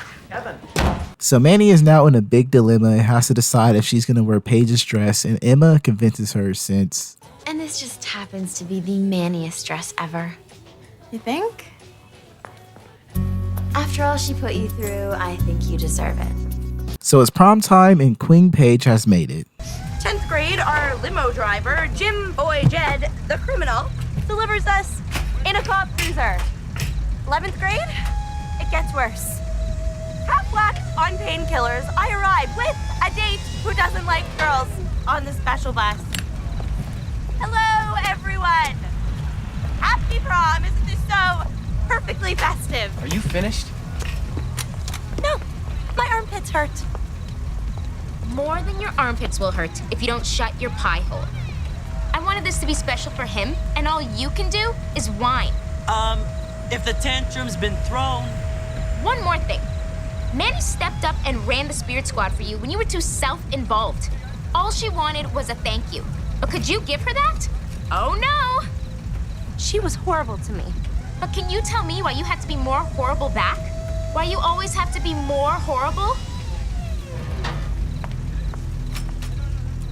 Manny meets up with Paige and things only get worse. I cannot believe. Maybe you two can be the world's first matching prom queen set, huh?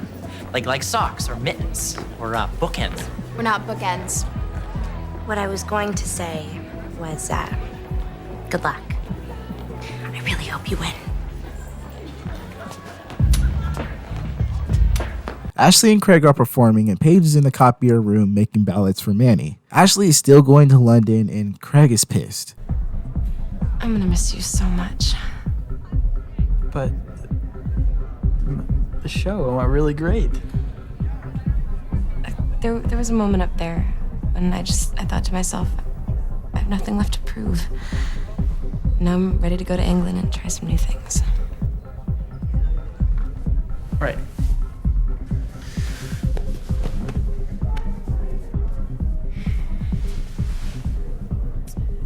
You know, I've wanted to go since I was a kid. Since you saw Mary Poppins, I know. It's great. It's really great. Come on, you. Let's get to the cheese buffet before Heather Sinclair scarfs all the Havarti. I'll meet you there.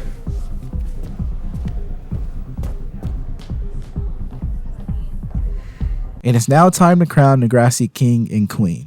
Our king, Jimmy Brooks. And queen, Manny Santos.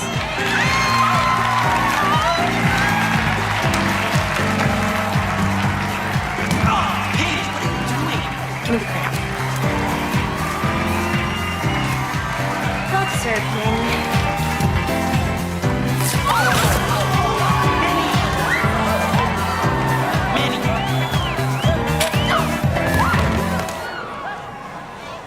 You all right? We're gonna definitely be shooting here, Miss Ryan. Why don't you go put on a new gown?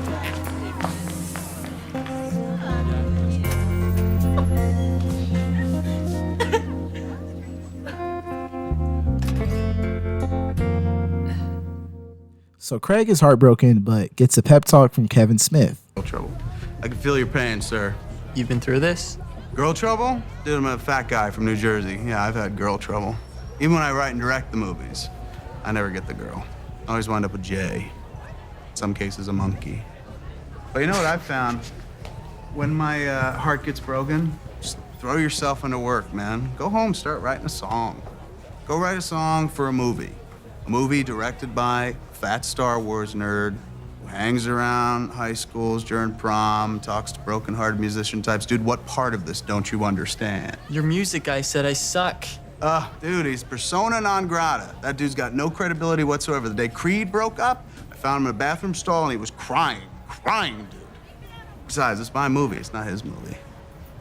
You're looking at me all incredulous like. Dude, did you not see me 10 minutes ago? I flat out caught the prom queen. You know what kind of huge karmic debt that is to pay back? I gotta pay it forward, man. I'm gonna pay you.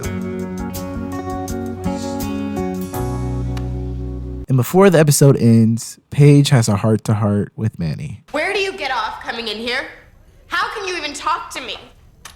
Hi, you broke my leg. You made me be the mascot. You made me look stupid. You took credit for my work. You got Matt fired. I don't remember, but you started it. I'll keep going. You stress me at Spirit Squad. You make me look like a full fat spaz. Shut up. You're just jealous. Yeah, right.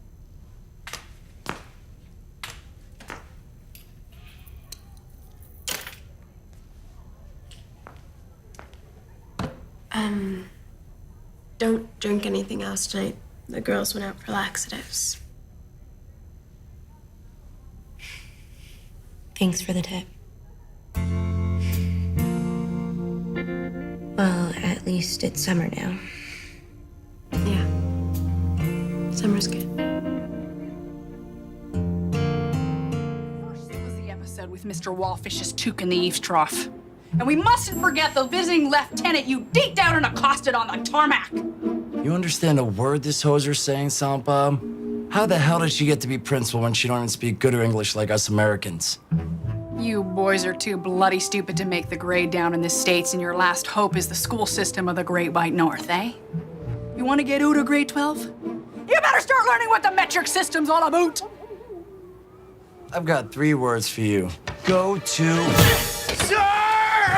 There'll be no more cuss words out of you, you potty mouth mall rat. You're gonna learn the dual languages of my home and native land, and you're gonna savor my poutine! Because you're in Canada now, eh? And that'd be a cut. So the last episodes of season 4 are 2-parters, and part 1 is titled Going Down the Road. And if you didn't notice, Kevin Smith is filming his new film at DEGRASSI, but this wouldn't be DEGRASSI without drama. Craig is still butthurt about Ashley going to London for the summer. Oh, that's right, London calling. What are you gonna do before you leave the UK? See a movie in Leicester Square. Very, very good. Make sure you write this dude tons of lovey-dovey postcards. I need him in that frame of mind so he can write me a power ballad. I gotta go back to work. I suggest you do the same. Beat it. All right. Not like I'll have anything better to do all summer, right? Craig, please, you said. It's a joke. It's me, it's joking. It's great. It's a great opportunity and I'll be fine. So the Dot is catering the shoot, and that means Spinner is here. And that doesn't make Craig too happy. So, what are you having? We have prime rib, chicken cordon bleu. I'd rather eat my own liver than accept food from you two scumbags. Manning, do I need to remind you that I'm holding a big scary knife in my hand? Yeah? Watch your fingers. Did you take your pills last night? Don't ask me that. It's embarrassing. No, that was embarrassing. Sorry. I'm sorry. Jay, when I was born, Star Wars had already been out on video for 10 whole years. You're too old. You know there's laws to prevent it? I'm gonna marry Apollonia. She's the sugar in my maple, cheese in my poutine, the back of my bacon. The ick and pathetic. Cut. Very nice, Sally. Ick and pathetic. Manny, nice job. You? Props. Thank you. Hair director wanted a real goth girl. From 1988, I guess. You heard that, Marilyn Manson. I did, and it really hurt. I fought to cast you. Only trying to get Morris here to crack a smile. Why? Ash is leaving England, where she's gonna find some way cooler guy with an accent, fall madly in love, and never, ever come back. Ugh, the angst. Thank God I'm not a teenager anymore. It's not funny. That's right, it's pathetic. What? Sir. What flirting with disaster over here is trying to say is just go already, man. I don't know what you're doing hanging around the hallways of DEGRASSI all summer anyway. Just find some summer music program with Coldplay or some excuse, dude. But just go hang out with your old lady in London, you know? What could be better than that? Beats this. Can I speak with you for a second? The teenage girl thing has to stop. Back at the studio, Caitlin gets a call from LA to renew her old show, but declines to stay in Canada with Joey. And Craig is going all in on the London trip, but first he has to convince Joey. Apparently, I'm supposed to be open, as in my mind. Okay. There's this great music school. In Camden. It's part of London. I'd be earning a credit for next year. You want to go to England? It's just for the summer, and he's got education money in his trust fund. Yeah, Ashley's dad is there, and there are like teacher types in my dorm. Just say yes.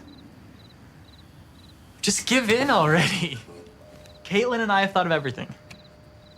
Not 6 months ago, you were hospitalized, diagnosed bipolar. I'm okay now. I'm on my meds. I've been on them for months. Craig, no, I don't feel comfortable with you being thousands of miles away from me. What if something went wrong? Right. I mean, England probably wouldn't even let a psychopath like me in. Right? They already had one, Jack the Ripper, and mad cow disease. I'm not saying that, Craig. Shooting is still going on at DEGRASSI, and Paige is excited to make her acting debut. Now at the studio, Caitlin's editor is fed up. I want celebrity gossip, all right? Even non-celebrity gossip. Hell, if this guy spent the whole segment talking about his gay dog, it'd be more enjoyable than this. I try not to overthink it. It's just a communication. But it's his process as a filmmaker. Yeah, and I'm not laughing, all right? I'm not hearing anything about Bennifer. Anybody else picks up on it. Every time I hand something into you, you rip it apart or you change it. Why? Why? You tell me, Caitlin. Right? This isn't Ryan's world. Ryan's planet. Or that. It's local heroes. I quit. And Joey comes through. Greg, listen. I know you thought I was being offensive, but honestly, I wasn't trying to hurt you. Yeah, well, you did. I mean, why do I take the stupid pills? You don't believe I'm better? There are conditions, though. I'm gonna be calling the school to disclose your illness. I want you to call me every day, especially if something doesn't feel right. And I want Mr. Kerwin to keep an eye on you, too. Yeah, everything, anything. I can handle it, I can. Really.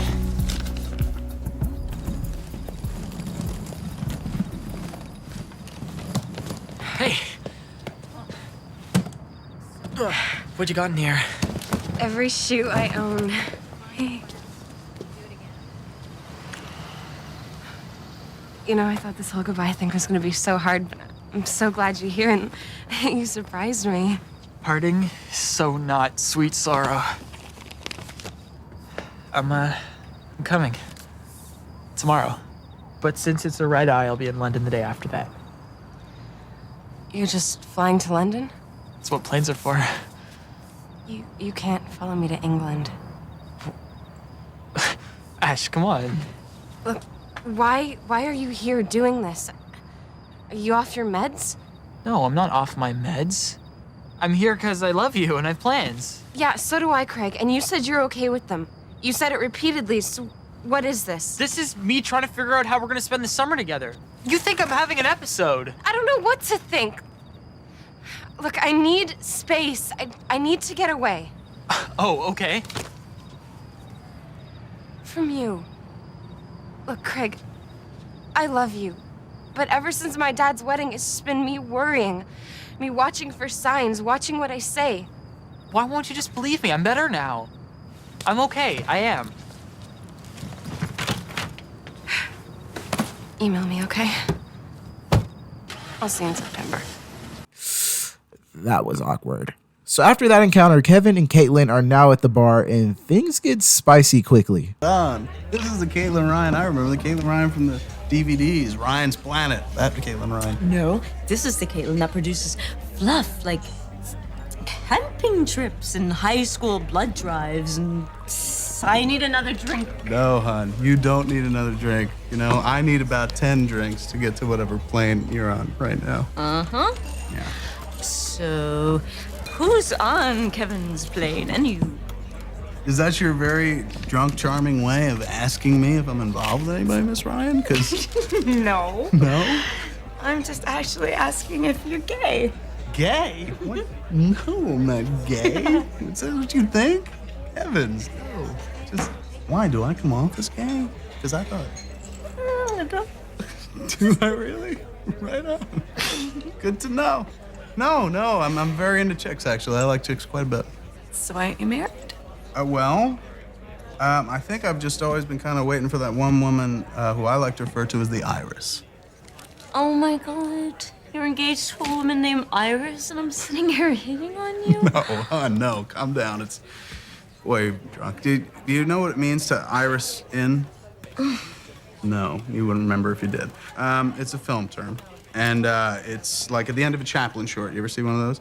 When Chaplin's walking away, the camera, and the image is shrinking into a little circle, irising in. And I think that I've always kind of been waiting for that one woman that just, you know, makes me iris in. I'm sorry, did you say you were like hitting on me before?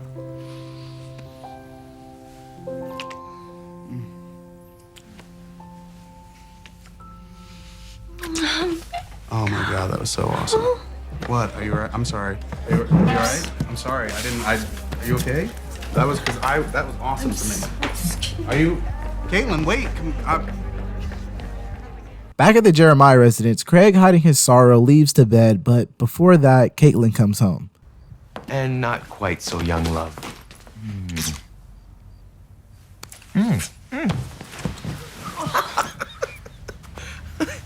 I don't know what kind of love that was, but that was good. Marry me. Have you been drinking? Yes. No. Yes. Just marry me. I want to come home to you. I want to wake up with you. I want to focus all my attention on you. I thought you'd never ask. Yes. And before the episode ends, Craig doesn't take his meds, nor plan to go to the airport. So episode 22 is the final episode of the season, and Caitlin breaks the good news to Spike that her and Joey are getting married. What? I asked Joey to marry me, and he said yes. Congratulations! That is so amazing. All right, folks, time to shoot. Shoot, whoa. This is why I came up here to shoot. Speaking of which, chance to catch Canadian chicks embracing like that. Even if the chicks are already spoken for. Christine, you may be spoken for. This one, though? Ask Joey to marry her. I've got to call Emma. Excuse me. Seriously? Yeah. Wow, I must be the worst kisser in the world, because No, Kevin, no. you know what? I'm sorry. I've got to set the first shot for the day, so I'll peep you out there. Hey, Fuse. So Spinner, working at DEGRASSI, runs into a mysterious figure, and that figure turns out to be Craig? Spinner, get off of me. Dude, what are you doing here? I thought you were in England. After the song's done for Kevin Smith's movie. He's kind of bending the rules a little bit. He's letting me hang here. Oh, my eggs are done. Oh, nobody knows, okay? Lips are, steeled. Dude, I just want to say about Ash and the whole band thing. Oh, Spin. It's in the past. It's like, it's water under the bridge. Okay. She was a good contribution, though. I mean, she knew her stuff. No. She was a virus. She gets her way inside. Everything's okay for a bit, then bam, she rips it all apart. Oh, I'm gonna be in the boiler room. I got work to do.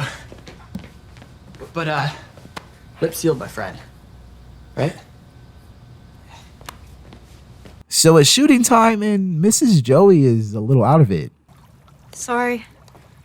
Brain dead over here. I would not disagree with you. Cut. We'll be going again, kids. So shooting is going absolutely terrible, with the newlywed in her head a bit too much and Kevin being extremely jealous, not to mention Craig being Craig. So Spinner finally does something right and snitches on Craig. But Joey isn't mad at Craig, he's mad at Caitlin. Remind me, did I or did I not tell you that sending Craig off to England was a bad idea, Caitlin? Whoa. Don't make it my fault. Oh, no? It was your idea. You supported it. Now he and Ashley broke up. And you know what? He's been living in the DEGRASSI boiler room.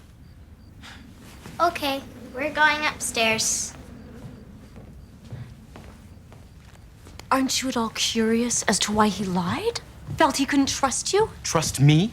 I'm the only one he can trust. Joey, you fly off the handle. And you don't think. You never have. Like up and quitting your job. Why? Oh, okay. Thanks for mixing up the fight, Joey. And as for Craig, Kevin and I saw what you couldn't. His heart was breaking. Well, you know what? I am more concerned about his mind right now because it is a hell of a lot more fragile. And look, if you want to consider yourself part of this family... Don't pull the family card. Because if it wasn't for me, you wouldn't even have a roof over your head, remember?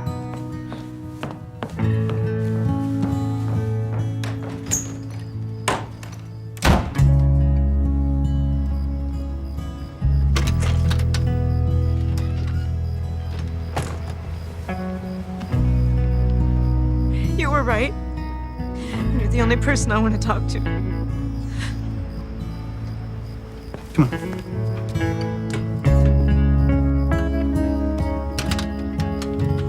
So after the fight, Craig sneaks out and runs into a homeless drummer, and they start playing together, but on one condition. Craig, I'll tell you what. You play another hour and I'll split what we rake in 50-50.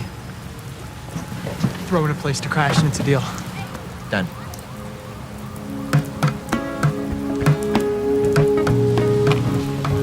Back on set, Caitlin shares a moment with Kevin, and they're shooting a scene with ninjas. And before the final blow, Joey shows up with some concerning news. Sorry. I'm looking for Caitlin. Listen, I know I should have called, but by the time I woke up, Spike to let me come in and crash. Just forget about that, okay? I can't find Craig anywhere. I think he's run away again. What? Look, I called his friends. I've called the police. I even called Ashley in London. Okay, they haven't seen him. He's just disappeared. He even stopped taking his medication. Okay, we'll find him, all right? You and me. $3.82. You know what that gets us? These are hard times, and I think with the weather and I don't know, maybe the economy. Hey.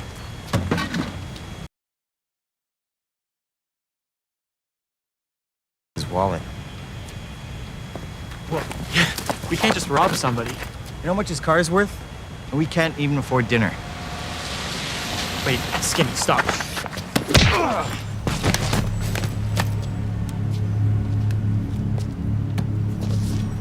What was that for?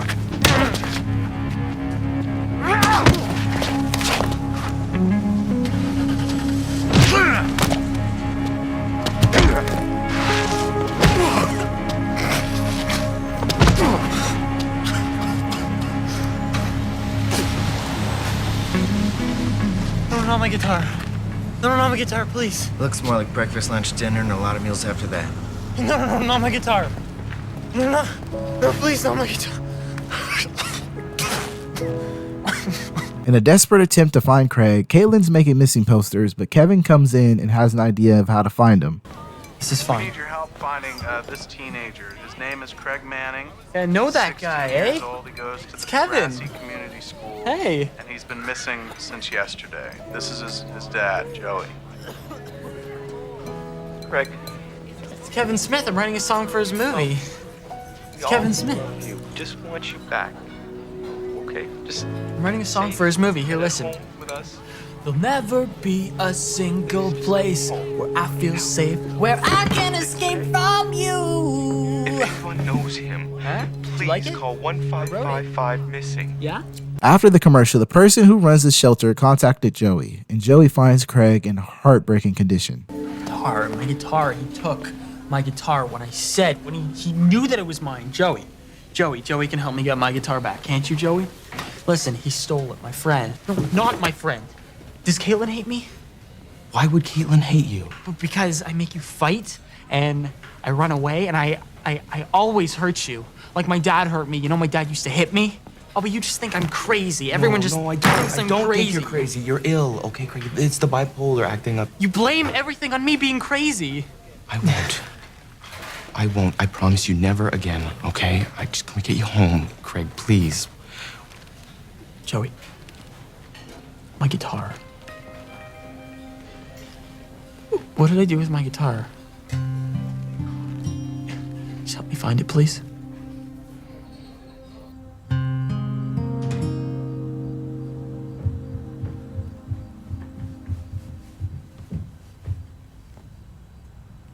He's asleep.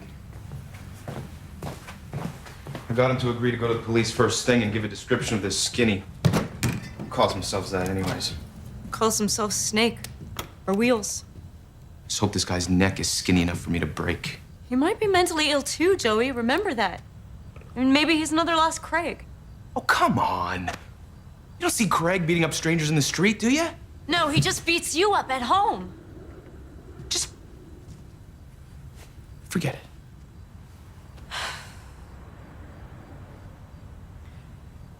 What are we doing, Joey? Fighting. Like usual. All we ever do is fight. I mean, Craig's upstairs, safe and sound. How can we get married? Really? I mean, I love you, and Craig and Angela so much, but this, it's just... It's not what it should be.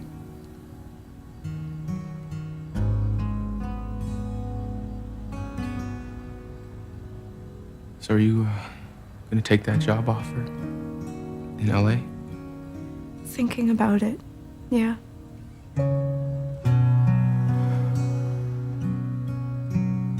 So it's time for the final scene of Kevin Smith's film. And it's a wrap. We get one last reunion between Caitlin and Kevin, but an unhappy Joey. And after all the times Joey has came through for Craig, Craig comes through for Joey.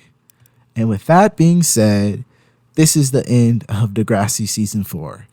And oh man, what a season it was. So I know I say this every video, but this season was crazy. We start off with the Paige storyline, with her and Dean coming to an end, just for Dean to not be found guilty. I mean, I feel so bad for Paige. Being so young, having to deal with all these problems. Even though she's over the Dean situation though, that doesn't stop her from finding love this season. But as the show goes on, we then get the infamous Rick storyline, and definitely the most famous storyline to come from DEGRASSI, where Jimmy, aka Drake, gets shot. And honestly, growing up, always saw this scene kind of as a meme, and that's how I still kind of look at it. But the implication it had on the story and how everyone reacts to him getting shot feels just so realistic, how it affects everyone so differently. Spinner loses all his friends, Hazel becomes more reserved and passive aggressive, Emma goes to the ravine. I mean, it affected everyone. But like I said earlier, as the show goes on, Paige finds a new love interest, an at least 25-year-old man, Mr. O, or Mr. Orilander, who is dating Paige, who is 16. And this storyline is where DEGRASSI blends the lines of reality and showcases a PDF file in high school. But the way they romanticize it does feel really weird. Like, really weird. But enough about Paige. So Craig and Ashley get back together again, and this season we find out he's bipolar at Ashley's dad's wedding, where we have a 16-year-old boy proposing to a 16-year-old girl. Like, dude, you are way too young to be making decisions like that. Ashley, of course, says no to Craig. And this is where the outbursts start. He trashes the hotel room and fights Joey. Luckily, he gets better and they get him some help. But as the season goes on, we find out Ashley's going to London and she breaks up with Craig. And he stops taking his meds, which leads to outbursts again, him going homeless. And oh my God, I just want to give a hug to Craig. Other than that, Liberty and JT are finally going steady. Spinner gets an opportunity to come back to DEGRASSI next season. The Manny and Paige drama is over. Emma did some things this season. Marco and Dylan are no more. Radich is gone, and we got Principal H. And yeah, I mean, I think that's it. So if I had to give DEGRASSI Season 4 a rating, I would rate it a 10 out of 10. Like, you guys gotta realize, I'm rewatching this just like y'all watching the videos. So rewatching this season, it's definitely the best season so far. And if I had to rate it with all the other ones, just off the top of my head, it's probably the best season this show has to offer. With all that being said, I want to thank everyone who watched the Season 4 video. If you made it this far in the video, comment Apple this time so I know who actually watched the full thing. These videos take a lot of work to make, so your guys' support means the world to me. I have taken a notice to Redditor Silver Philosopher 89, who not only shouted out the series, but my channel as well. And for that, thank you so much. As well as thank you to everyone who came from Reddit. As far as the series goes on, I plan to post at least one installment a month or two, depending on how long it takes me to make them. As long as you guys want them though, I'll continue to make them. And with that being said, thank you guys again. And yeah, I'll see you guys in the next part.